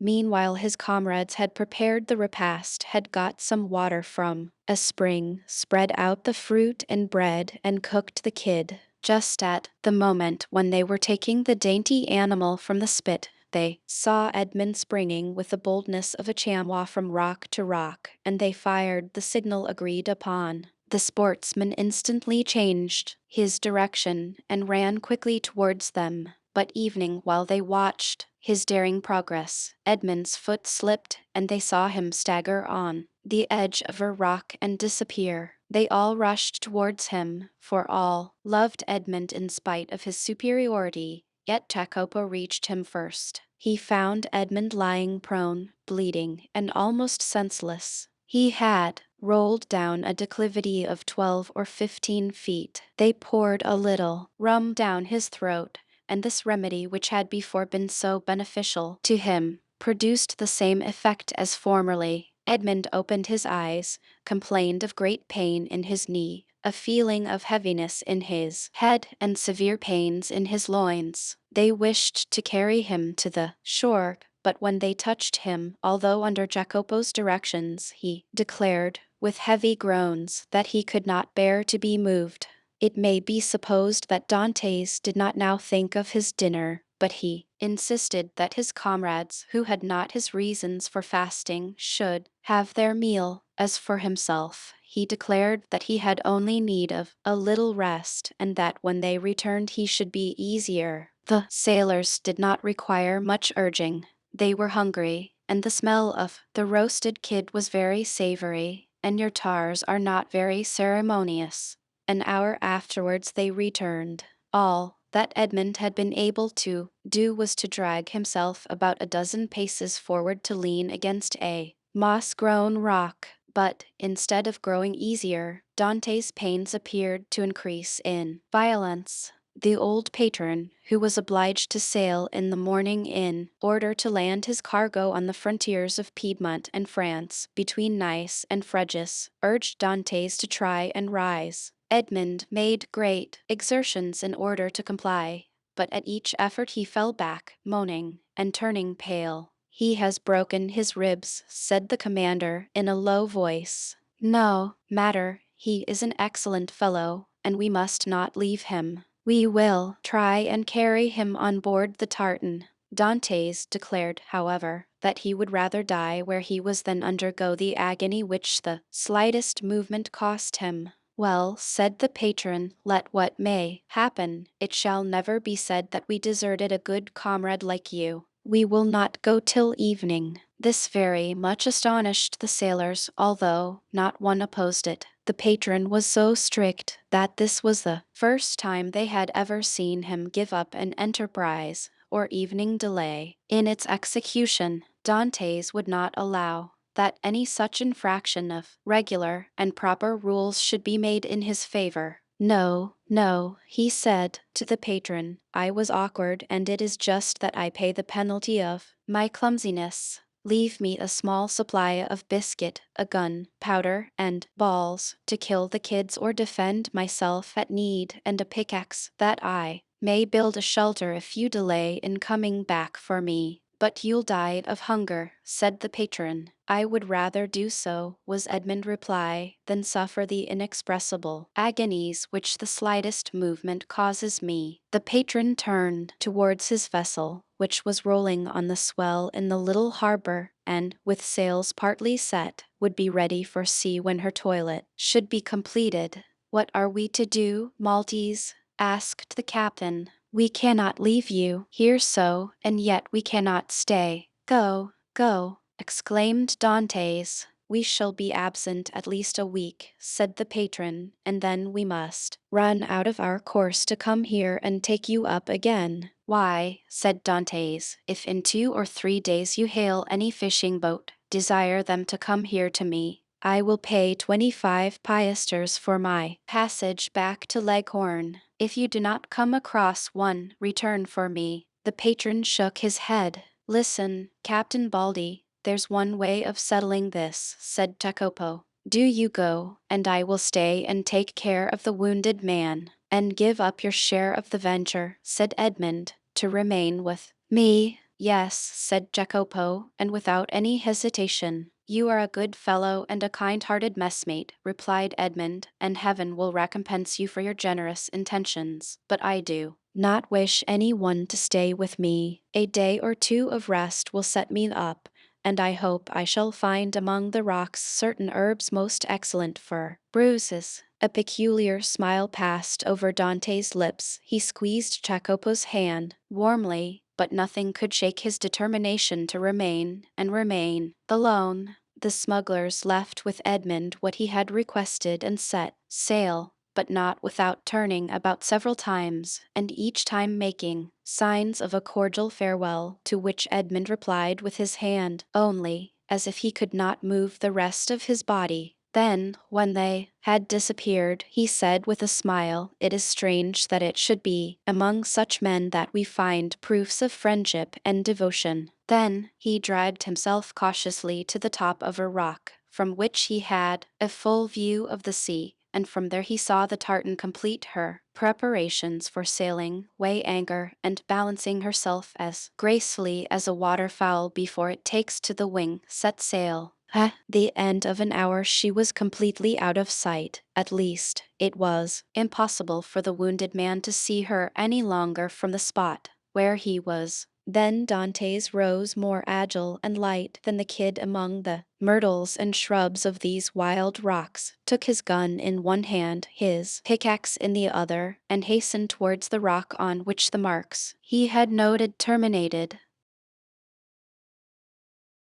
Chapter 24. The Secret Cave. The sun had nearly reached the meridian, and his scorching rays fell full on the rocks, which seemed themselves sensible of the heat. Thousands of grasshoppers hidden in the bushes chirped with a monotonous and dull note. The leaves of the myrtle and olive trees waved and rustled in the wind. At every step that Edmund took he disturbed the lizards glittering with the hues of the emerald. Afar off he saw the wild goats bounding from crag to crag. In a word, the island was inhabited, yet Edmund felt himself alone, guided by the hand of God. He felt an indescribable sensation somewhat akin to dread, that dread of the daylight, which evening in the desert makes us fear we are watched and observed. This feeling was so strong that at the moment when Edmund was about to begin his labor, he stopped, laid down his pickaxe, seized his gun, mounted to the summit of the highest rock, and from there gazed round in every direction.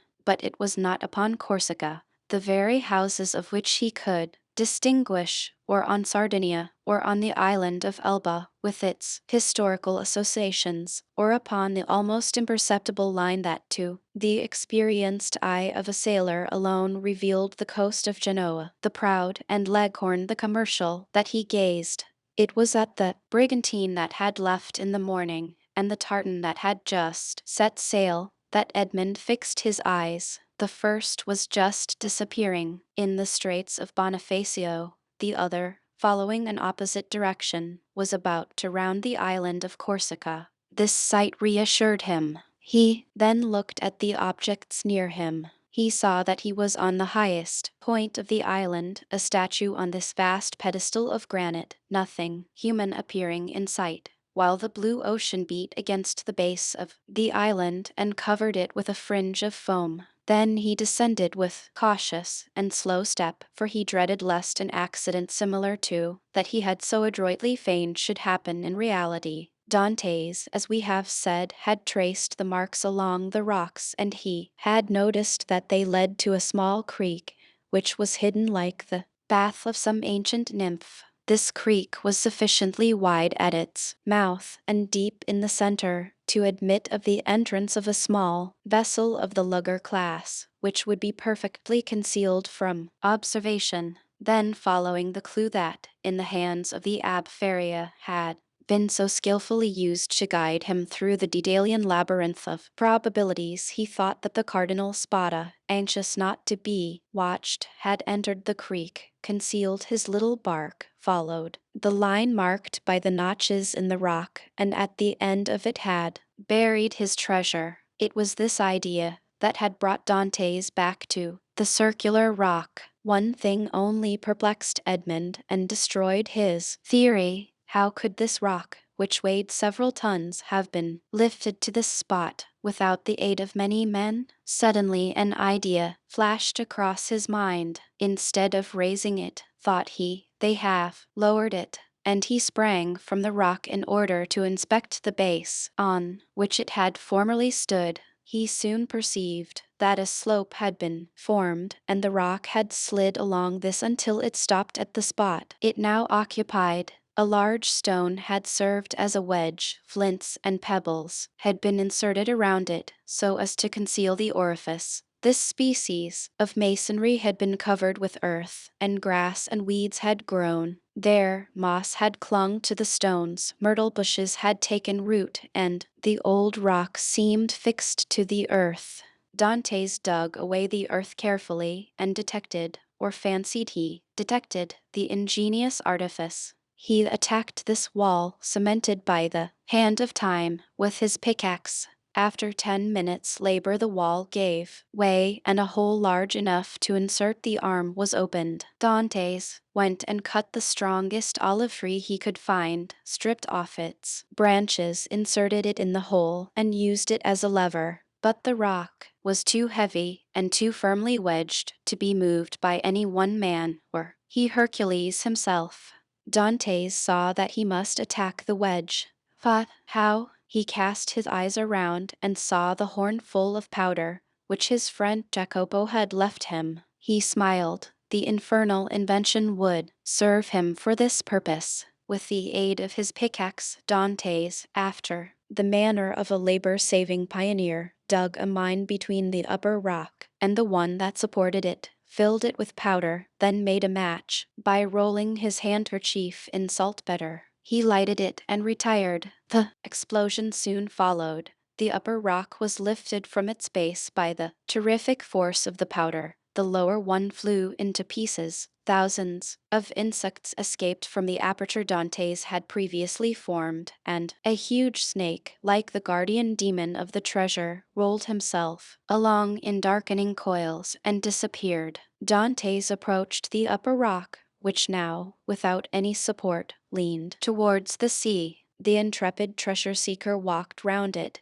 and, selecting the spot from where it appeared most susceptible to attack, placed his lever in one of the crevices, and strained every nerve to move the mass. The rock, already shaken by the explosion, tottered on its base. Dantes redoubled his efforts. He seemed like one of the ancient titans who uprooted the mountains to hurl against the father of the gods. The rock yielded, rolled over, bounded from point to point, and finally disappeared in the ocean. On the spot it had occupied was a circular space, exposing an iron ring, let into a square flagstone. Dantes uttered a cry of joy and surprise. Never had a first attempt been crowned with more perfect success. He would fain have continued, but his knees trembled, and his heart beat so violently, and his sight became so dim, that he was forced to pause. This feeling lasted but for a moment. Edmund inserted his lever in the ring and exerted all his strength. The flagstone yielded and disclosed steps that descended until they were lost in the obscurity of a subterraneous grotto. Any one else would have rushed on with a cry of joy. Dantes turned pale, hesitated, and reflected. "Come," said he to himself, "be a man. I am accustomed to adversity. I must not be cast down by the discovery that I have been deceived. What, then, would be the use of all I have suffered? The heart breaks when, after having been elated by flattering hopes, it sees all its illusions destroyed. Feria has dreamed this. The Cardinal Spada buried no treasure here. Perhaps he never came here, or if he did, Caesar Borgia, the intrepid adventurer, the stealthy and indefatigable plunderer, has followed him, discovered his traces, pursued them as I have done, raised the stone, and, descending before me, has left me nothing." He remained motionless and pensive, his eyes fixed on the gloomy aperture that was open at his feet. "Now that I expect nothing, now that I no longer entertain the slightest hopes, the end of this adventure becomes simply a matter of curiosity." And he remained again motionless and thoughtful. Yes, yes, this is an adventure worthy a place in the varied career of that royal bandit. This fabulous event formed but a link in a long chain of marvels. Yes, Borgia has been here, a torch in one hand, a sword in the other, and within 20 paces at the foot of this rock, perhaps, 2 guards kept watch on land and sea, while their master descended, as I am about to descend, dispelling the darkness before his awe-inspiring progress. But what was the fate of the guards who thus possessed his secret? Asked Dantes of himself. "The fate," replied he, smiling, "of those who buried Alaric." Yet, had he come, thought Dantes, he would have found the treasure, and Borgia, he who compared Italy to an artichoke, which he could devour, leaf by leaf, knew too well the value of time to waste it in replacing this rock. "I will go down." Then he descended, a smile on his lips, and murmuring that last word of human philosophy, perhaps, but instead of the darkness and the thick and mephitic atmosphere he had expected to find, Dante saw a dim and bluish light, which, as well as the air, entered not merely by the aperture he had just formed, but by the interstices and crevices of the rock which were visible from without, and through which he could distinguish the blue sky and the waving branches of the evergreen oaks and the tendrils of the creepers that grew from the rocks. After having stood a few minutes in the cavern, the atmosphere of which was rather warm than damp, Dante's eye, habituated as it was to darkness, could pierce evening to the remotest angles of the cavern, which was of granite, that sparkled like diamonds. "Alas," said Edmund, smiling, "these are the treasures the cardinal has left, and the good abb, seeing in a dream these glittering walls, has indulged in fallacious hopes." But he called to mind the words of the will, which he knew by heart. In the farthest angle of the second opening, said the cardinal's will. He had only found the first grotto. He had now to seek the second. Dantes continued his search. He reflected that this second grotto must penetrate deeper into the island. He examined the stones and sounded one part of the wall where he fancied the opening existed. masked for precaution's sake. The pickaxe struck for a moment with a dull sound that drew out of Dante's forehead large drops of perspiration. At last, it seemed to him that one part of the wall gave forth a more hollow and deeper echo. He eagerly advanced, and with the quickness of perception that no one but a prisoner possesses, saw that there, in all probability, the opening must be. However, he, like Caesar Borgia, knew the value of time, and in order to avoid fruitless toil, he sounded all the other walls with his pickaxe, struck the earth with the butt of his gun, and finding nothing that appeared suspicious, returned to that part of the wall from where issued the consoling sound he had before heard. He again struck it, and with greater force.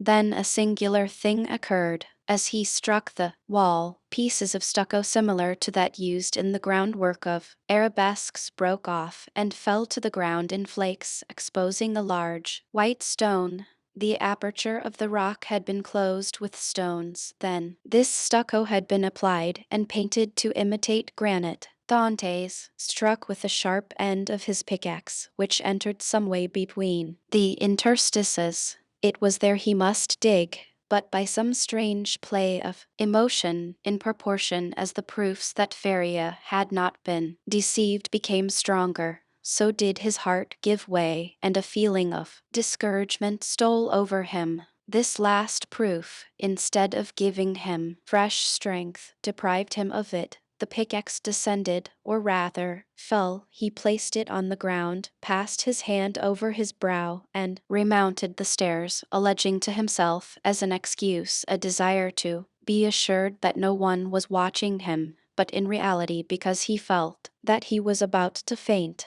The island was deserted, and the sun seemed to cover it with its fiery glance. Afar off, a few small fishing boats studded the bosom of the blue ocean. Dantes had tasted nothing, but he thought not of hunger at such a moment. He hastily swallowed a few drops of rum, and again entered the cavern. The pickaxe that had seemed so heavy was now like a feather in his grasp. He seized it and attacked the wall. After several blows he perceived that the stones were not cemented, but had been merely placed, one upon the other, and covered with stucco. He inserted the point of his pickaxe, and using the handle as a lever, with joy soon saw the stone turn as if on hinges, and fall at his feet. He had nothing more to do now, but with the iron tooth of the pickaxe to draw the stones towards him one by one. The aperture was already sufficiently large for him to enter,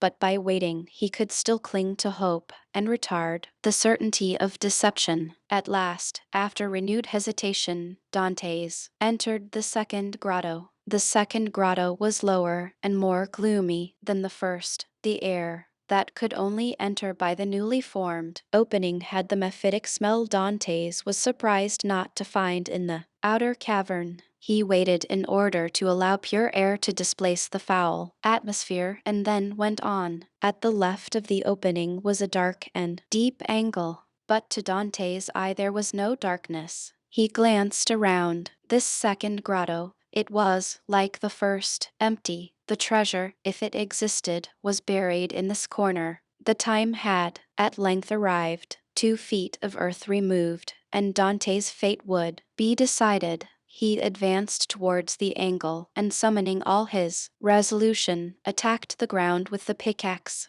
At the 5th or 6th blow the pickaxe struck against an iron substance. Never did funeral knell, never did alarm bell produce a greater effect on the hearer. Had Dantes found nothing he could not have become more ghastly pale. He again struck his pickaxe into the earth, and encountered the same resistance but not the same sound. It is a casket of wood bound with iron, thought he. At this moment a shadow passed rapidly before the opening. Dante seized his gun, sprang through the opening, and mounted the stair. A wild goat had passed before the mouth of the cave and was feeding at a little distance. This would have been a favorable occasion to secure his dinner, but Dantes feared lest the report of his gun should attract attention. He thought a moment, cut a branch of a ricinus tree, lighted it at the fire at which the smugglers had prepared their breakfast, and descended. With this torch, he wished to see everything. He approached the hole he had dug, and now, with the aid of the torch, saw that his pickaxe had in reality struck against iron and wood. He planted his torch in the ground and resumed his labor. In an instant a space 3 feet long by 2 feet broad was cleared, and Dantes could see an oaken coffer, bound with cut steel. In the middle of the lid he saw engraved on a silver plate, which was still untarnished, the arms of the Spada family, viz. A sword, pale, on an oval shield, like all the Italian armorial bearings, and surmounted by a cardinal's hat. Dantes easily recognized them. Feria had so often drawn them for him. There was no longer any doubt. The treasure was there. No one would have been at such pains to conceal an empty casket. In an instant he had cleared every obstacle away, and he saw successively the lock placed between 2 padlocks and the 2 handles, at each end, all carved as things were carved at that epoch when are rendered the commonest metals precious. Dantes seized the handles and strove to lift the coffer. It was impossible. He sought to open it. Lock and padlock were fastened. These faithful guardians seemed unwilling to surrender their trust. Dantes inserted the sharp end of the pickaxe between the coffer and the lid, and pressing with all his force on the handle, burst open the fastenings. The hinges yielded in their turn and fell, still holding in their grasp fragments of the wood, and the chest was open. Edmund was seized with vertigo. He cocked his gun and laid it beside him. He then closed his eyes as children do in order that they may see, in the resplendent night of their own imagination, more stars than are visible in the firmament. Then he reopened them, and stood motionless with amazement. 3 compartments divided the coffer. In the first blazed piles of golden coin, in the second were ranged bars of unpolished gold, which possessed nothing attractive save their value. In the third, Edmund grasped handfuls of diamonds, pearls, and rubies, which, as they fell on one another, sounded like hail against glass. After having touched, felt, examined these treasures, Edmund rushed through the caverns like a man seized with frenzy. He leaped on a rock, from where he could behold the sea. He was alone with these countless, these unheard of treasures. Was he awake, or was it but a dream? He would fain have gazed upon his gold, and yet he had not strength enough. For an instant he leaned his head in his hands as if to prevent his senses from leaving him, and then rushed madly about the rocks of Monte Cristo, terrifying the wild goats and scaring the sea-fowls with his wild cries and gestures. Then he returned, and, still unable to believe the evidence of his senses, rushed into the grotto, and found himself before this mine of gold and jewels. This time he fell on his knees, and, clasping his hands convulsively, uttered a prayer, intelligible to God alone. He soon became calmer and more happy, for only now did he begin to realize his felicity. He then set himself to work to count his fortune. There were 1,000 ingots of gold, each weighing from 2 to 3 pounds. Then he piled up 25,000 crowns, each worth about 80 francs of our money, and bearing the effigies of Alexander VI and his predecessors, and he saw that the complement was not half empty, and he measured 10 double handfuls of pearls, diamonds, and other gems, many of which, mounted by the most famous workmen, were valuable beyond their intrinsic worth. Dantes saw the light gradually disappear, and fearing to be surprised in the cavern, left it, his gun in his hand. A piece of biscuit and a small quantity of rum formed his supper, and he snatched a few hours' sleep, lying over the mouth of the cave. Chapter 25. The Unknown. Day, for which Dantes had so eagerly and impatiently waited with open eyes, again dawned. With the first light Dantes resumed his search. Again he climbed the rocky height he had ascended the previous evening, and strained his view to catch every peculiarity of the landscape, but it wore the same wild, barren aspect when seen by the rays of the morning sun which it had done when surveyed by the fading glimmer of eve. Descending into the grotto, he lifted the stone, filled his pockets with gems, put the box together as well and securely as he could, sprinkled fresh sand over the spot from which it had been taken, and then carefully trod down the earth to give it everywhere a uniform appearance. Then, quitting the grotto, he replaced the stone, heaping on it broken masses of rocks and rough fragments of crumbling granite, filling the interstices with earth, into which he deftly inserted rapidly growing plants, such as the wild myrtle and flowering thorn. Then, carefully watering these new plantations, he scrupulously effaced every trace of footsteps, leaving the approach to the cavern as savage-looking and untrodden as he had found it. This done, he impatiently awaited the return of his companions, to wait at Monte Cristo for the purpose of watching like a dragon over the almost incalculable riches that had thus fallen into his possession, satisfied not the cravings of his heart, which yearned to return to dwell among mankind and to assume the rank, power, and influence which are always accorded to wealth, that first and greatest of all the forces within the grasp of man. On the sixth day, the smugglers returned. From a distance, Dantes recognized the rig and handling of the young Amelia, and dragging himself with affected difficulty towards the landing place, he met his companions with an assurance that, although considerably better than when they quitted him, he still suffered acutely from his late accident. He then inquired how they had fared in their trip.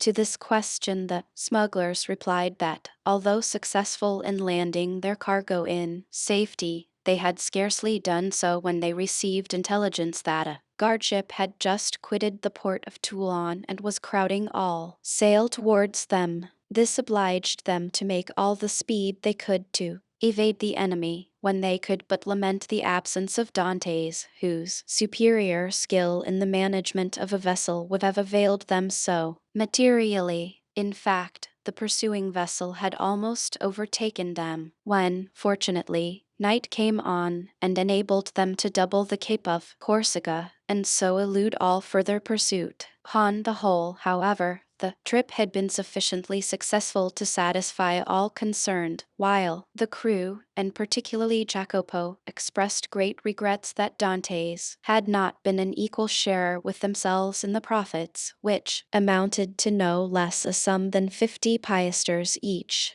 Edmund preserved the most admirable self-command, not suffering the faintest indication of a smile to escape him at the enumeration of all the benefits he would have reaped had he been able to quit the island. But as the young Amelia had merely come to Monte Cristo to fetch him away, he embarked that same evening, and proceeded with the captain to Leghorn. Arrived at Leghorn, he repaired to the house of a Jew, a dealer in precious stones, to whom he disposed of 4 of his smallest diamonds for 5,000 francs each. Dantes half feared that such valuable jewels in the hands of a poor sailor like himself may excite suspicion, but the cunning purchaser asked no troublesome questions concerning a bargain by which he gained a round profit of at least 80%. The following day Dantes presented Jacopo with an entirely new vessel, accompanying the gift by a donation of 100 piasters, that he may provide himself with a suitable crew and other requisites for his outfit, upon condition that he would go at once to Marseille for the purpose of inquiring after an old man named Louis Dantes, residing in the Elise de Melun, and also a young woman called Mercedes, an inhabitant of the Catalan village. Jacopo could scarcely believe his senses at receiving this magnificent present, which Dantes hastened to account for by saying that he had merely been a sailor from whim and a desire to spite his family, who did not allow him as much money as he liked to spend, but that on his arrival at Leghorn he had come into possession of a large fortune left him by an uncle, whose sole heir he was. The superior education of Dante's gave an air of such extreme probability to this statement that it never once occurred to Jacopo to doubt its accuracy. The term for which Edmund had engaged to serve on board the young Amelia having expired, Dantes took leave of the captain, who at first tried all his powers of persuasion to induce him to remain as one of the crew, but having been told the history of the legacy, he ceased to importune him further. The following morning Jacopo set sail for Marseille, with directions from Dantes to join him at the island of Monte Cristo. Having seen Jacopo fairly out of the harbor, Dantes proceeded to make his final adieus on board the young Amelia, distributing so liberal a gratuity among her crew as to secure for him the good wishes of all, and expressions of cordial interest in all that concerned him. To the captain he promised to write when he had made up his mind as to his future plans. Then Dantes departed for Genoa. At the moment of his arrival, a small yacht was under trial in the bay. This yacht had been built by order of an Englishman who, having heard that the Genoese excelled all other builders along the shores of the Mediterranean in the construction of fast-sailing vessels, was desirous of possessing a specimen of their skill. The price agreed upon between the Englishman and the Genoese builder was 40,000 francs. Dantes, struck with the beauty and capability of the little vessel, applied to its owner to transfer it to him, offering 60,000 francs upon condition that he should be allowed to take immediate possession. The proposal was too advantageous to be refused,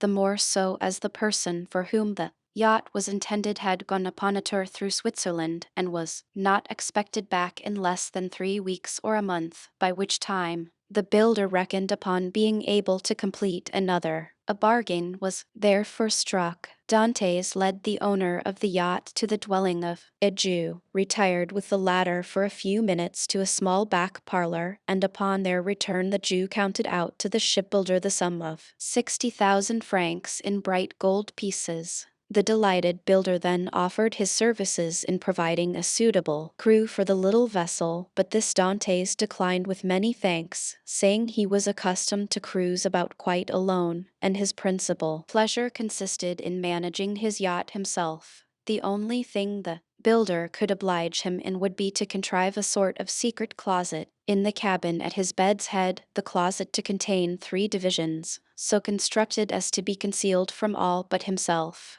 The builder cheerfully undertook the commission and promised to have these secret places completed by the next day, Dantes furnishing the dimensions and plan in accordance with which they were to be constructed.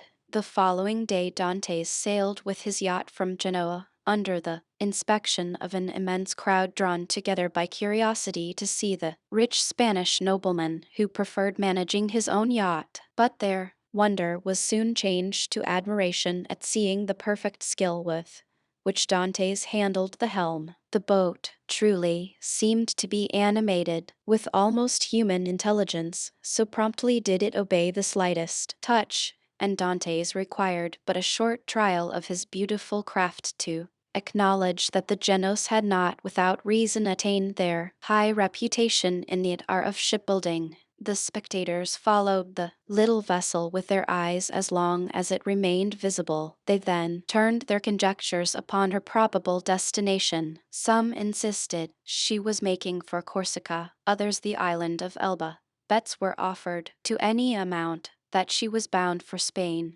while Africa was positively reported by many persons as her intended course, but no one thought of Monte Cristo. Yet there it was that Dantes guided his vessel, and at Monte Cristo he arrived at the close of the 2nd day. His boat had proved herself a first-class sailor, and had come the distance from Genoa in 35 hours. Dantes had carefully noted the general appearance of the shore, and instead of landing at the usual place, he dropped anchor in the little creek. The island was utterly deserted, and bore no evidence of having been visited since he went away. His treasure was just as he had left it. Early on the following morning he commenced the removal of his riches, and before nightfall the whole of his immense wealth was safely deposited in the compartments of the secret locker. A week passed by. Dantes employed it in maneuvering his yacht round the island, studying it as a skillful horseman would the animal he destined for some important service, till at the end of that time he was perfectly conversant with its good and bad qualities. The former Dantes proposed to augment, the latter to remedy. Upon the 8th day he discerned a small vessel under full sail, approaching Monte Cristo. As it drew near, he recognized it as the boat he had given to Jacopo. He immediately signaled it. His signal was returned, and in 2 hours afterwards the newcomer lay at anchor beside the yacht. A mournful answer awaited each of Edmund's eager inquiries as to the information Jacopo had obtained. Old Dantes was dead, and Mercedes had disappeared. Dantes listened to these melancholy tidings with outward calmness, but, leaping lightly ashore, he signified his desire to be quite alone. In a couple of hours he returned. 2 of the men from Jacopo's boat came on board the yacht to assist in navigating it, and he gave orders that she should be steered direct to Marseille. For his father's death he was in some manner prepared, but he knew not how to account for the mysterious disappearance of Mercedes. Without divulging his secret, Dantes could not give sufficiently clear instructions to an agent. There were, besides, other particulars he was desirous of ascertaining, and those were of a nature he alone could investigate in a manner satisfactory to himself. His looking-glass had assured him, during his stay at Leghorn, that he ran no risk of recognition. Moreover, he had now the means of adopting any disguise he thought proper. One fine morning, then, his yacht, followed by the little fishing boat, boldly entered the port of Marseille and anchored exactly opposite the spot from where, on the never-to-be-forgotten night of his departure for the Chateau d'If, he had been put on board the boat destined to convey him there. Still Dantes could not view without a shudder the approach of a gendarme who accompanied the officers deputed to demand his bill of health before the yacht was permitted to hold communication with the shore. But with that perfect self-possession he had acquired during his acquaintance with Feria, Dantes coolly presented an English passport he had obtained from Leghorn, and as this gave him a standing which a French passport would not have afforded, he was informed that there existed no obstacle to his immediate debarkation. The first person to attract the attention of Dantes as he landed on the Canebière was one of the crew belonging to the Pharaon. Edmund welcomed the meeting with this fellow, who had been one of his own sailors, as a sure means of testing the extent of the change which time had worked in his own appearance. Going straight towards him, he propounded a variety of questions on different subjects, carefully watching the man's countenance as he did so, but not a word or look implied that he had the slightest idea of ever having seen before the person with whom he was then conversing. Giving the sailor a piece of money in return for his civility, Dantes proceeded onwards, but before he had gone many steps he heard the man loudly calling him to stop. Dantes instantly turned to meet him. "I beg your pardon, sir," said the honest fellow in almost breathless haste, "but I believe you made a mistake. You intended to give me a 2 franc piece, and see, you gave me a double Napoleon." "Thank you, my good friend. I see that I have made a trifling mistake,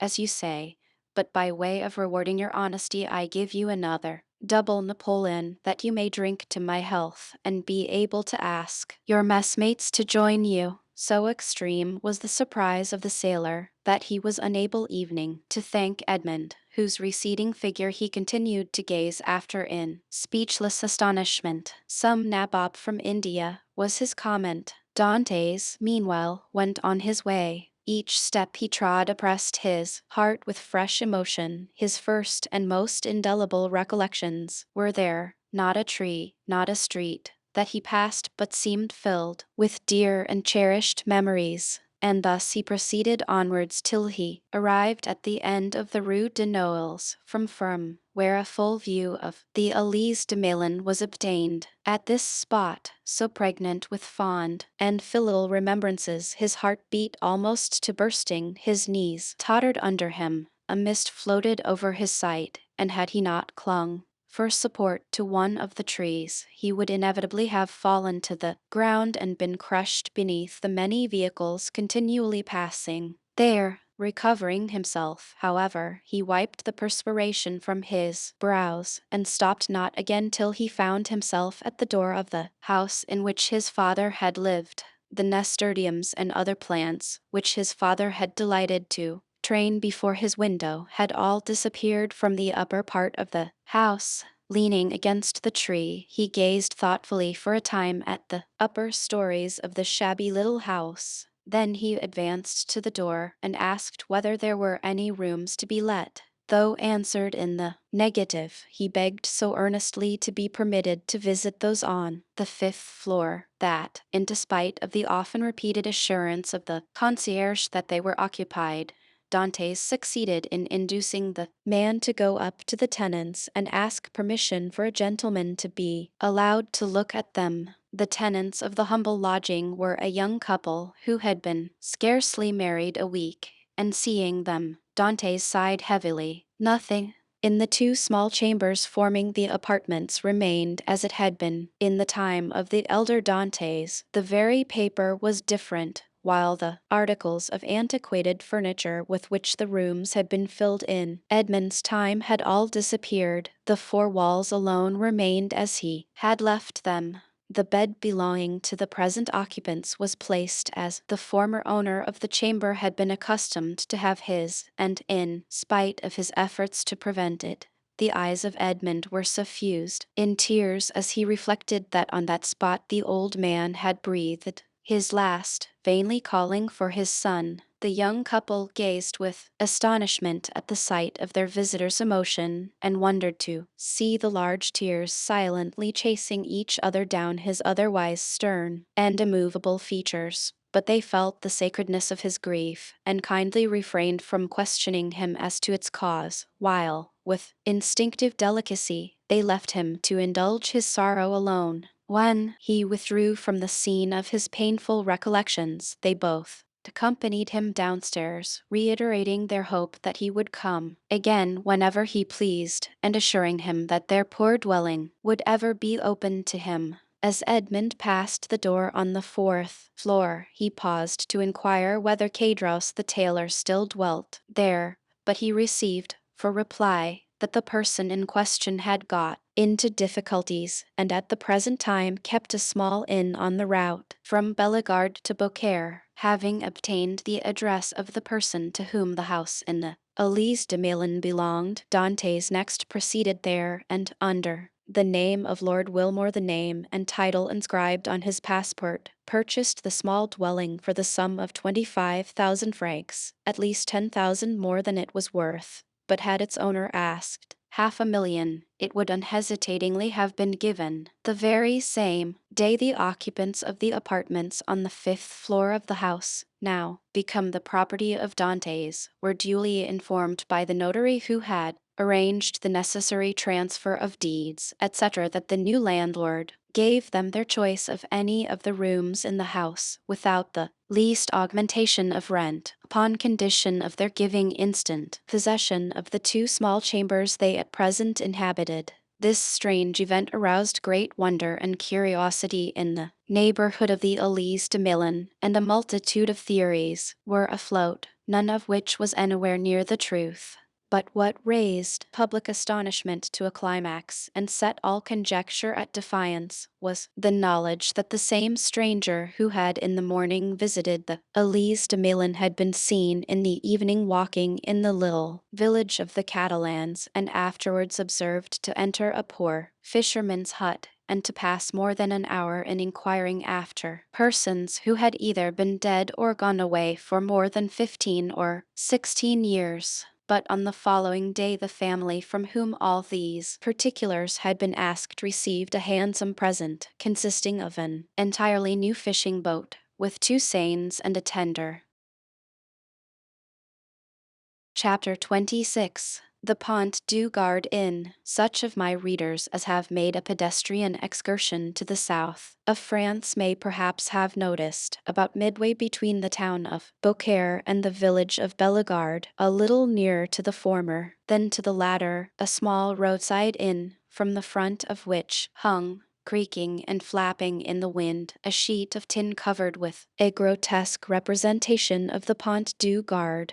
This modern place of entertainment stood on the left-hand side of the post road and backed upon the Rhone. It also boasted of what in Languedoc is styled a garden, consisting of a small plot of ground on the side opposite to the main entrance reserved for the reception of guests. A few dingy olives and stunted fig trees struggled hard for existence, but their withered, dusty foliage abundantly proved how unequal was the conflict. Between these sickly shrubs grew a scanty supply of garlic, tomatoes, and eschalots, while, lone and solitary, like a forgotten sentinel, a tall pine raised its melancholy head in one of the corners of this unattractive spot, and displayed its flexible stem and fan-shaped summit dried and cracked by the fierce heat of the subtropical sun. In the surrounding plain, which more resembled a dusty lake than solid ground, were scattered a few miserable stalks of wheat, the effect, no doubt, of a curious desire on the part of the agriculturists of the country to see whether such a thing as the raising of grain in those parched regions was practicable. Each stalk served as a perch for a grasshopper, which regaled the passers-by through this Egyptian scene with its strident, monotonous note. For about 7 or 8 years the little tavern had been kept by a man and his wife, with 2 servants, a chambermaid named Trinette, and a hostler called Peccaud. This small staff was quite equal to all the requirements, for a canal between Beaucaire and Aigues-Mortes had revolutionized transportation by substituting boats for the cart and the stagecoach.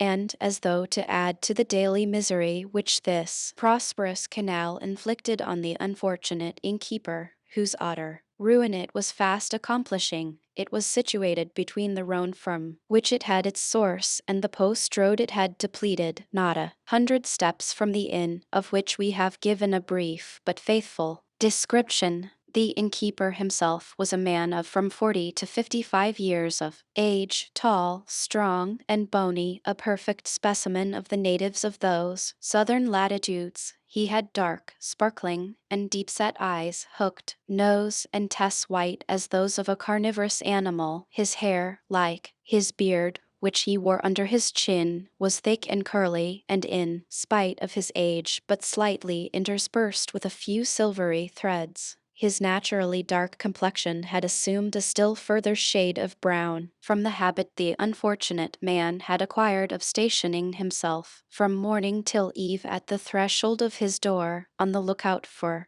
guests who seldom came, yet there he stood, day after day, exposed to the meridional rays of a burning sun, with no other protection for his head than a red handkerchief twisted around it, after the manner of the Spanish muleteers. This man was our old acquaintance Gaspard Cadraus. His wife, on the contrary, whose maiden name had been Madeleine Radel, was pale, meager, and sickly-looking. Born in the neighborhood of Arles, she had shared in the beauty for which its women are proverbial, but that beauty had gradually withered beneath the devastating influence of the slow fever so prevalent among dwellers by the ponds of Aigues-Mortes and the marshes of Camargue.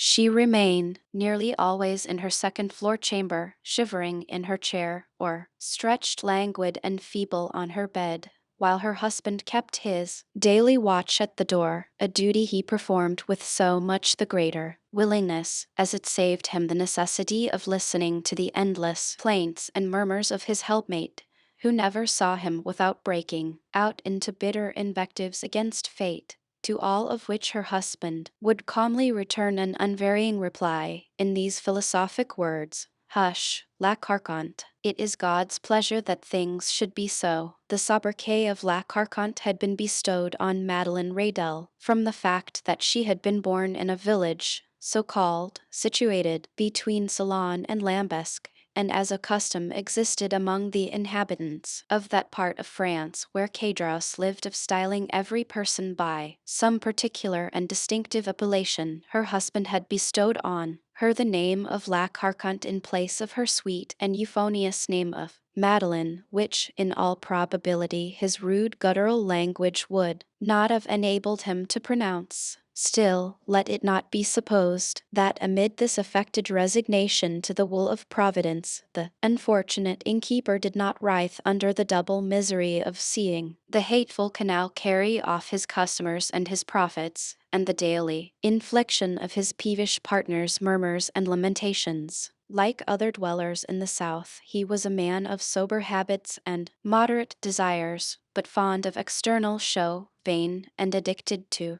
display. During the days of his prosperity, not a festivity took place without himself and wife being among the spectators. He dressed in the picturesque costume worn upon grand occasions by the inhabitants of the south of France, bearing equal resemblance to the style adopted both by the Catalans and Andalusians, while La Carconte displayed the charming fashion prevalent among the women of Arles, a mode of attire borrowed equally from Greece and Arabia, but by degrees, watch chains, necklaces, party-colored scarfs, embroidered bodices, velvet vests, elegantly worked stockings, striped gaiters, and silver buckles for the shoes all disappeared, and Gaspard Cadros, unable to appear abroad in his pristine splendor, had given up any further participation in the pomps and vanities, both for himself and wife, although a bitter feeling of envious discontent filled his mind as the sound of mirth and merry music from the joyous revelers reached evening the miserable hostelry to which he still clung, more for the shelter than the profit it afforded. Cadros, then, was as usual at his place of observation before the door, his eyes glancing listlessly from a piece of closely shaven grass, on which some fowls were industriously, though fruitlessly, endeavoring to turn up some grain or insect suited to their palate, to the deserted road, which led away to the north and south, when he was aroused by the shrill voice of his wife, and grumbling to himself as he went, he mounted to her chamber, first taking care, however, to set the entrance door wide open as an invitation to any chance traveler who may be passing. At the moment Cadros quitted his sentry-like watch before the door, the road on which he so eagerly strained his sight was void and lonely as a desert at a midday. There it lay stretching out into one interminable line of dust and sand, with its sides bordered by tall, meager trees, altogether presenting so uninviting an appearance that no one in his senses could have imagined that any traveler at liberty to regulate his hours for journeying would choose to expose himself in such a formidable Sahara. Nevertheless, had Cadros but retained his post a few minutes longer, he may have caught a dim outline of something approaching from the direction of Bellegarde. As the moving object drew near, he would easily have perceived that it consisted of a man and horse, between whom the kindest and most amiable understanding appeared to exist. The horse was of Hungarian breed and ambled along at an easy pace. His rider was a priest, dressed in black and wearing a three-cornered hat, and, spite of the ardent rays of a noonday sun, the pair came on with a fair degree of rapidity. Having arrived before the Pont du Gard, the horse stopped, but whether for his own pleasure or that of his rider would have been difficult to say. However that may have been, the priest, dismounting, led his steed by the bridle in search of some place to which he could secure him. Availing himself of a handle that projected from a half-fallen door, he tied the animal safely, and having drawn a red cotton handkerchief from his pocket, wiped away the perspiration that streamed from his brow. Then, advancing to the door, struck thrice with the end of his iron-shod stick. At this unusual sound, a huge black dog came rushing to meet the daring assailant of his ordinarily tranquil abode, snarling and displaying his sharp white teeth with a determined hostility that abundantly proved how little he was accustomed to society. At that moment a heavy footstep was heard descending the wooden staircase that led from the upper floor, and, with many bows and courteous smiles, mine host of the Pont du Gard besought his guest to enter. "You are welcome, sir, most welcome," repeated the astonished Cadros. "Now, then, Marketin," cried he, speaking to the dog, "will you be quiet? Pray don't heed him, sir. He only barks, he never bites. I make no doubt a glass of good wine would be acceptable this dreadfully hot day." Then perceiving for the first time the garb of the traveler he had to entertain, Cadros hastily exclaimed,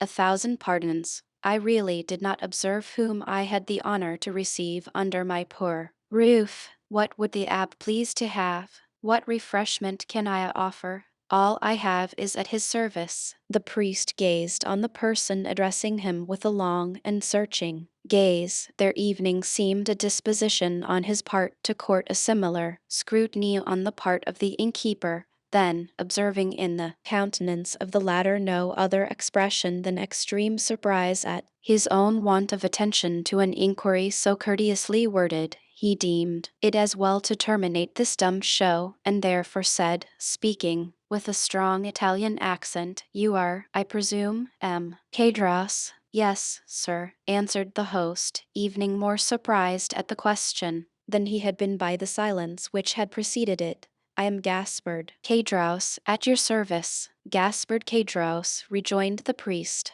"Yes, Christian and surname are the same. You formerly lived, I believe, in the Elise de Malin, on the 4th floor?" "I did." "And you followed the business of a tailor?" "True, I was a tailor, till the trade fell off. It is so hot at Marseille that really I believe that the respectable inhabitants will, in time, go without any clothing whatever. But talking of heat, is there nothing I can offer you by way of refreshment?" "Yes, let me have a bottle of your best wine, and then, with your permission, we will resume our conversation from where we left off." "As you please, sir," said Cadros, who, anxious not to lose the present opportunity of finding a customer for one of the few bottles of Cars still remaining in his possession, hastily raised a trapdoor in the floor of the apartment they were in, which served both as parlor and kitchen. Upon issuing forth from his subterranean retreat at the expiration of 5 minutes, he found the abb seated upon a wooden stool, leaning his elbow on a table, while Margotin, whose animosity seemed appeased by the unusual command of the traveler for refreshments, had crept up to him, and had established himself very comfortably between his knees, his long, skinny neck resting on his lap, while his dim eye was fixed earnestly on the traveler's face. "Are you quite alone?" inquired the guest, as Cadros placed before him the bottle of wine and a glass. Quite alone," replied the man, "or, at least, practically so, for my poor wife, who is the only person in the house besides myself, is laid up with illness, and unable to render me the least assistance. Poor thing!" "You are married, then?" said the priest, with a show of interest, glancing round as he spoke at the scanty furnishings of the apartment. "Ah, sir," said Cadros with a sigh, "it is easy to perceive I am not a rich man, but in this world a man does not thrive the better for being honest." The abb fixed on him a searching, penetrating glance. "Yes, honest. I can certainly say that much for myself," continued the innkeeper, fairly sustaining the scrutiny of the abb's gaze. "I can boast with truth of being an honest man, and," continued he, significantly, with a hand on his breast and shaking his head, "that is more than every one can say nowadays." "So much the better for you, if what you assert be true," said the abb, "for I am firmly persuaded that, sooner or later, the good will be rewarded and the wicked punished." "Such words as those belong to your profession," answered Cadros, "and you do well to repeat them. But," added he, with a bitter expression of countenance, "one is free to believe them or not, as one pleases." "You are wrong to speak thus," said the abb, "and perhaps I may, in my own person, be able to prove to you how completely you are in error." "What mean you?" inquired Cadros with a look of surprise. In the first place, I must be satisfied that you are the person I am in search of. What proofs do you require? Did you, in the year 1814 or 1815, know anything of a young sailor named Dantes? Dantes? Did I know poor dear Edmund? Why, Edmund Dantes and myself were intimate friends, exclaimed Cadros, whose countenance flushed darkly as he caught the penetrating gaze of the abb fixed on him, while the clear, calm eye of the questioner seemed to dilate with feverish scrutiny. You remind me, said the priest, that the young man concerning whom I asked you was said to bear the name of Edmund. Said to bear the name, repeated Cadros, becoming excited and eager. Why, he was so called as truly as I myself bore the appellation of Gaspard Cadros. But tell me, I pray, what has become of poor Edmund? Did you know him? Is he alive and at liberty? Is he prosperous and happy? He died a more wretched, hopeless, heartbroken prisoner than the felons who pay the penalty of their crimes at the gallows of Toulon. A deadly pallor followed the flush on the countenance of Cadros, who turned away, and the priest saw him wiping the tears from his eyes with the corner of the red handkerchief twisted round his head. Poor fellow, murmured Cadros. Well, there, sir, is another proof that good people are never rewarded on this earth, and that none but the wicked prosper. Ah, continued Cadros, speaking in the highly colored language of the South, the world grows worse and worse. Why does not God, if he really hates the wicked, as he is said to do, send down brimstone and fire and consume them altogether? You speak as though you had loved this young Dantes, observed the abb, without taking any notice of his companion's vehemence. And so I did, replied Cadros, though once, I confess, I envied him his good fortune. But I swear to you, sir, I swear to you, by everything a man holds dear, I have, since then, deeply and sincerely lamented his unhappy fate. There was a brief silence, during which the fixed, searching eye of the abb was employed in scrutinizing the agitated features of the innkeeper. You knew the poor lad, then? Continued Cadros. I was called to see him on his dying bed, that I may administer to him the consolations of religion. And of what did he die? Asked Cadros in a choking voice. Of what, think you, do young and strong men die in prison, when they have scarcely numbered their 30th year, unless it be of imprisonment? Cadros wiped away the large beads of perspiration that gathered on his brow. But the strangest part of the story is, resumed the abb, that Dantes, evening in his dying moments, swore by his crucified Redeemer that he was utterly ignorant of the cause of his detention. And so he was, murmured Cadros.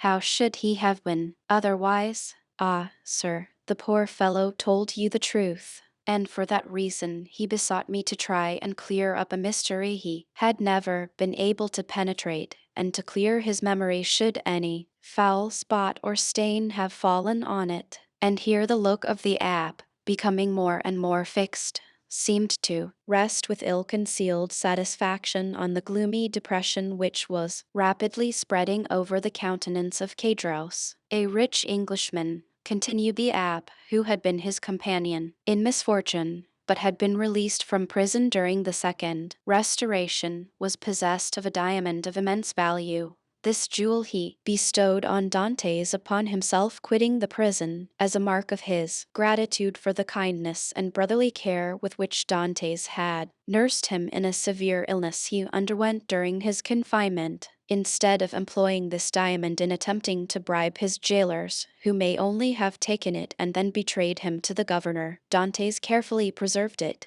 that in the event of his getting out of prison he may have wherewithal to live, for the sale of such a diamond would have quite sufficed to make his fortune. Then, I suppose, asked Cadros, with eager, glowing looks, that it was a stone of immense value? Why, everything is relative, answered the abb. To one in Edmund's position the diamond certainly was of great value. It was estimated at 50,000 francs. Bless me, exclaimed Cadros. 50,000 francs. Surely the diamond was as large as a nut to be worth all that. No, replied the abb, it was not of such a size as that, but you shall judge for yourself. I have it with me. The sharp gaze of Cadros was instantly directed towards the priest's garments as though hoping to discover the location of the treasure. Calmly drawing forth from his pocket a small box covered with black shagreen, the abb opened it and displayed to the dazzled eyes of Cadros the sparkling jewel it contained, set in a ring of admirable workmanship.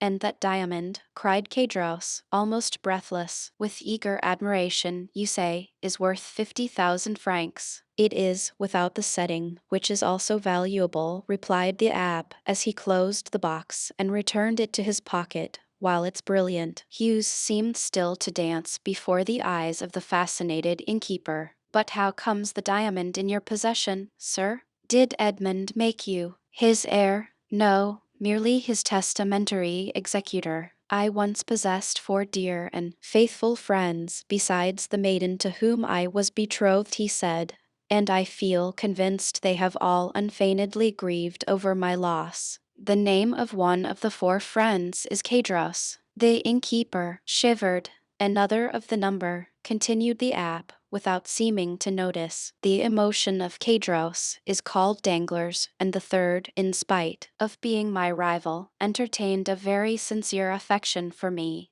A fiendish smile played over the features of Cadros, who was about to break in upon the abb's speech, when the latter, waving his hand, said, "Allow me to finish first, and then if you have any observations to make, you can do so afterwards. The third of my friends, although my rival was much attached to me, his name was Fernand, that of my betrothed was stay, continued the abb, I have forgotten what he called her. Mercedes, said Cadros eagerly. True, said the abb, with a stifled sigh, Mercedes it was.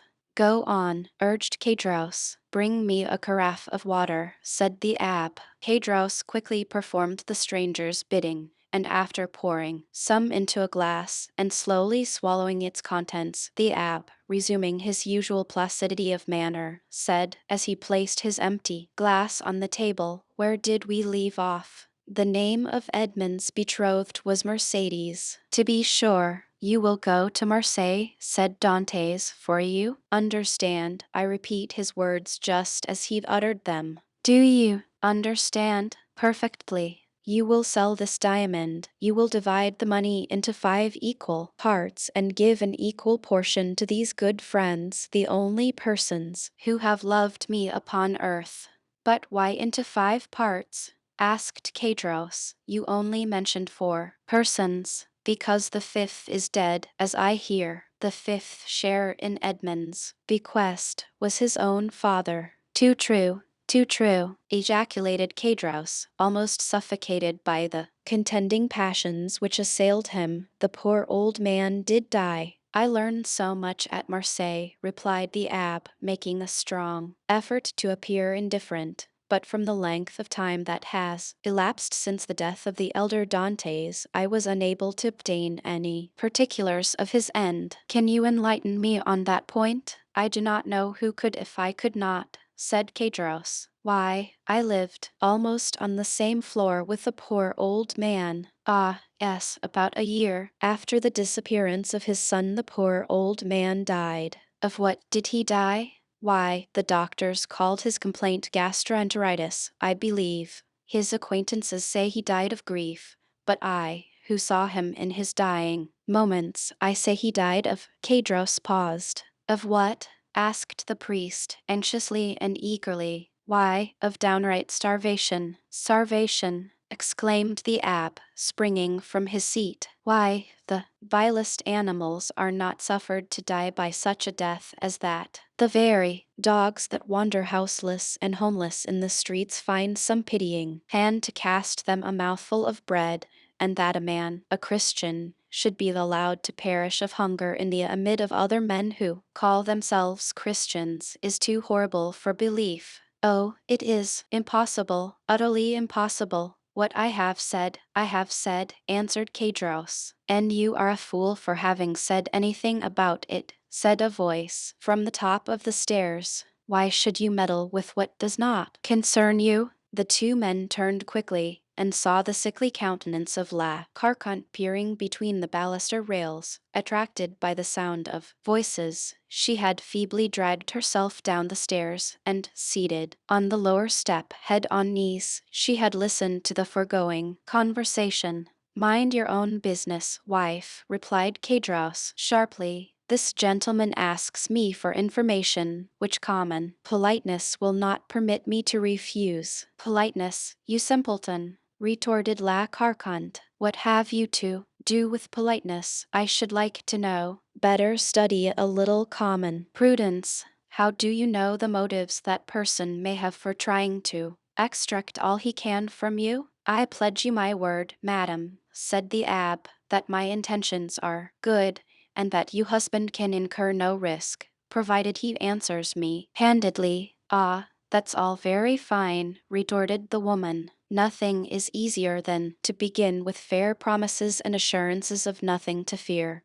But when poor, silly folks like my husband there have been persuaded to tell all they know, the promises and assurances of safety are quickly forgotten, and at some moment when nobody is expecting it, behold, trouble and misery and all sorts of persecutions are heaped on the unfortunate wretches, who cannot even see from where all their afflictions come. No, no, my good woman, make yourself perfectly easy, I beg of you. Whatever evils may befall you, they will not be occasioned by my instrumentality, that I solemnly promise you. La Carcant muttered a few inarticulate words, then let her head again drop upon her knees and went into a fit of ague, leaving the two speakers to resume the conversation, but remaining so as to be able to hear every word they uttered. Again the abb had been obliged to swallow a draught of water to calm the emotions that threatened to overpower him.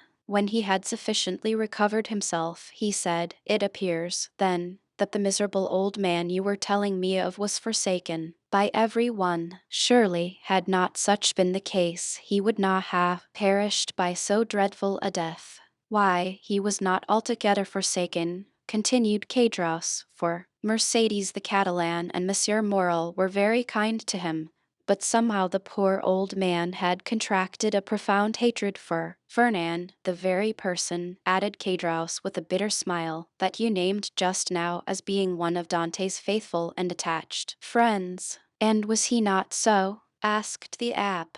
Gaspard, murmured the woman from her seat on the stairs. "Mind what you are saying." Kadros made no reply to these words, though evidently irritated and annoyed by the interruption, but, addressing the abb, said, "Can a man be faithful to another whose wife he covets and desires for himself?" But Dante's was so honorable and true in his own nature that he believed everybody's professions of friendship. Poor Edmund, he was cruelly deceived, but it was fortunate that he never knew, or he may have found it more difficult, when on his deathbed, to pardon his enemies. And whatever people may say, continued Kadros in his native language, which was not altogether devoid of rude poetry, I cannot help being more frightened at the idea of the malediction of the dead than the hatred of the living. "Imbecile!" exclaimed La Carcant. "Do you, then, know in what manner Fernand injured Dantes?" inquired the abb of Kadros. "Do I? No one better. Speak out then. Say what it was." "Gaspard," cried La Carcant, "do as you will. You are master, but if you take my advice you'll hold your tongue." "Well, wife," replied Kadros, "I don't know but what you're right." "So you will say nothing?" asked the abb. "Why, what good would it do?" asked Kadros. "If the poor lad were living, and came to me and begged that I would candidly tell which were his true and which his false friends, why, perhaps, I should not hesitate. But you tell me he is no more, and therefore can have nothing to do with hatred or revenge. So let all such feeling be buried with him. You prefer, then, said the abb, that I should bestow on men you say are false and treacherous, the reward intended for faithful friendship. That is true enough, returned Cadros. You say truly, the gift of poor Edmund was not meant for such traitors as Fernand and Danglars. Besides, what would it be to them? No more than a drop of water in the ocean. Remember, chimed in La Carconte, those two could crush you at a single blow. How so? Inquired the abbé. Are these persons, then, so rich and powerful? Do you not know their history? I do not. Pray relate it to me. Cadros seemed to reflect for a few moments, then said, No, truly, it would take up too much time.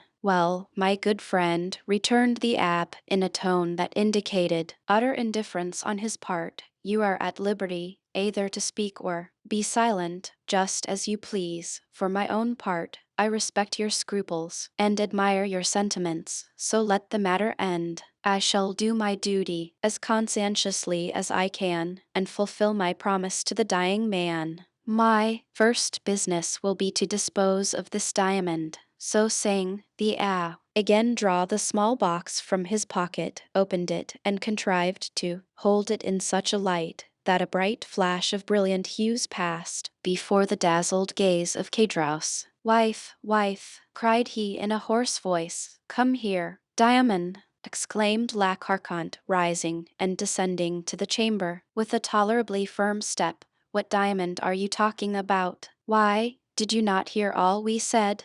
Inquired Cadros. It is a beautiful diamond left by poor Edmond Dantes to be sold, and the money divided between his father, Mercedes, his betrothed bride, Fernand, Danglars, and myself. The jewel is worth at least 50,000 francs. Oh, what a magnificent jewel! Cried the astonished woman. The fifth part of the profits from this stone belongs to us then, does it not? Asked Cadros. It does, replied the abbé, with the addition of an equal division of that part intended for the elder Dantes, which I believe myself at liberty to divide equally with the 4 survivors. And why among us 4? Inquired Cadros. As being the friends Edmund esteemed most faithful and devoted to him. I don't call those friends who betray and ruin you, murmured the wife, in her turn, in a low, muttering voice. Of course not, rejoined Cadros quickly, no more do I, and that was what I was observing to this gentleman just now. I said I looked upon it as a sacrilegious profanation to reward treachery, perhaps crime. Remember, answered the abbé calmly as he replaced the jewel and its case in the pocket of his cassock, it is your fault, not mine, that I do so. You will have the goodness to furnish me with the address of both Fernand and Danglars, in order that I may execute Edmund's last wishes. The agitation of Cadros became extreme, and large drops of perspiration rolled from his heated brow as he saw the abbé rise from his seat and go towards the door, as though to ascertain if his horse were sufficiently refreshed to continue his journey. Cadros and his wife exchanged looks of deep meaning. There, you see, wife, said the former, this splendid diamond may all be ours if we chose. Do you believe it? Why, surely a man of his holy profession would not deceive us. Well, replied La Carconte, do as you like. For my part, I wash my hands of the affair. So saying, she once more climbed the staircase, leading to her chamber, her body convulsed with chills, and her Tess rattling in her head, in spite of the intense heat of the weather. Arrived at the top stair, she turned round and called out, in a warning tone, to her husband, Gaspard, consider well what you are about to do. I have both reflected and decided, answered he. La Carconte then entered her chamber, the flooring of which creaked beneath her heavy, uncertain tread, as she proceeded towards her armchair, into which she fell as though exhausted. Well, asked the abbé as he returned to the apartment below, what have you made up your mind to do? To tell you all I know, was the reply. I certainly think you act wisely in so doing, said the priest. Ma, because I have the least desire to learn anything you may please to conceal from me. but simply that if, through your assistance, I could distribute the legacy according to the wishes of the testator, why, so much the better, that is all. I hope it may be so, replied Cadros, his face flushed with cupidity. I am all attention, said the abb. Stop a minute, answered Cadros. We may be interrupted in the most interesting part of my story, which would be a pity, and it is as well that your visit here should be made known only to ourselves. With these words he went stealthily to the door, which he closed, and by way of still greater precaution, bolted and barred it, as he was accustomed to do at night. During this time the abb had chosen his place for listening at his ease. He removed his seat into a corner of the room, where he himself would be in deep shadow, while the light would be fully thrown on the narrator. Then, with head bent down and hands clasped, or rather clinched together, he prepared to give his whole attention to Cadros, who seated himself on the little stool exactly opposite to him. Remember, this is no affair of mine, said the trembling voice of La Carconte, as though through the flooring of her chamber she viewed the scene that was enacting below.